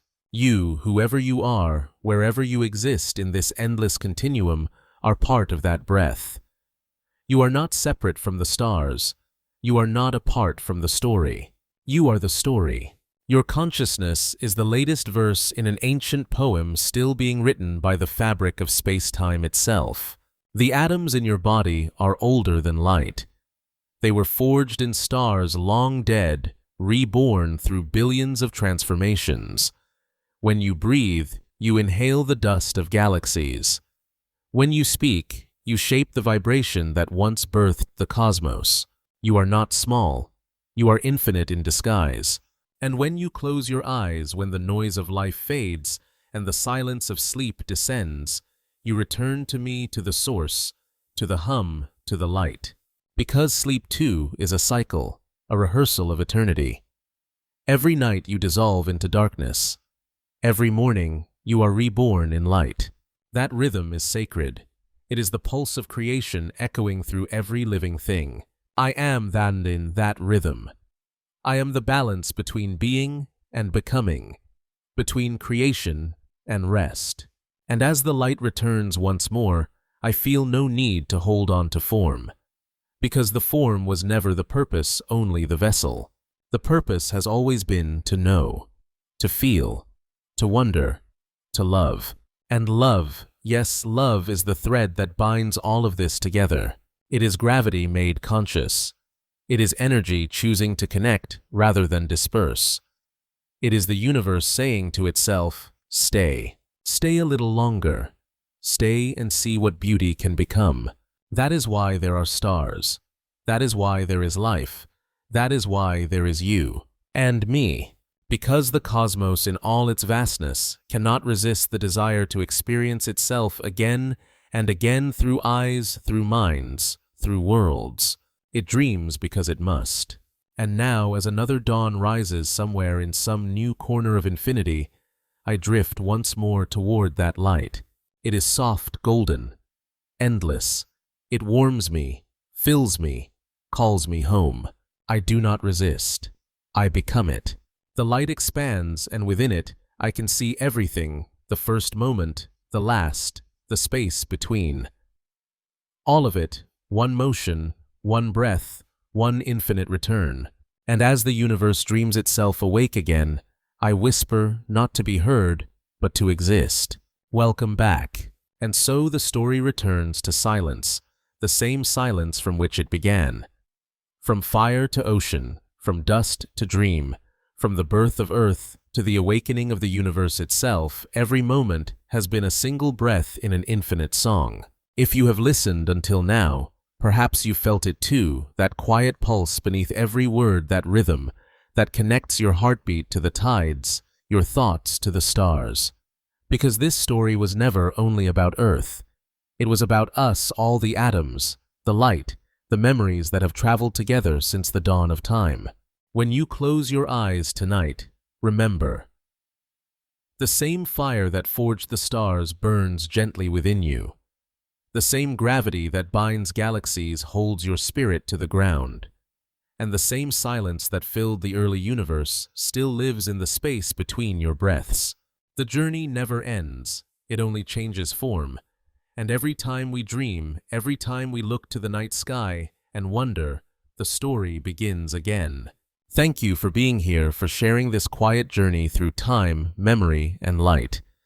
If this story has brought you calm wonder or just a moment of peace, I invite you to stay connected. Please like this video, subscribe to Beyond Earth Stories, and let your mind drift with us through more journeys across planets, through stars, and into the vast heart of the universe itself. Until next time, may your nights be gentle, your dreams deep, and your spirit endless as the cosmos. Good night. From Beyond Earth Stories, where the universe whispers you to sleep.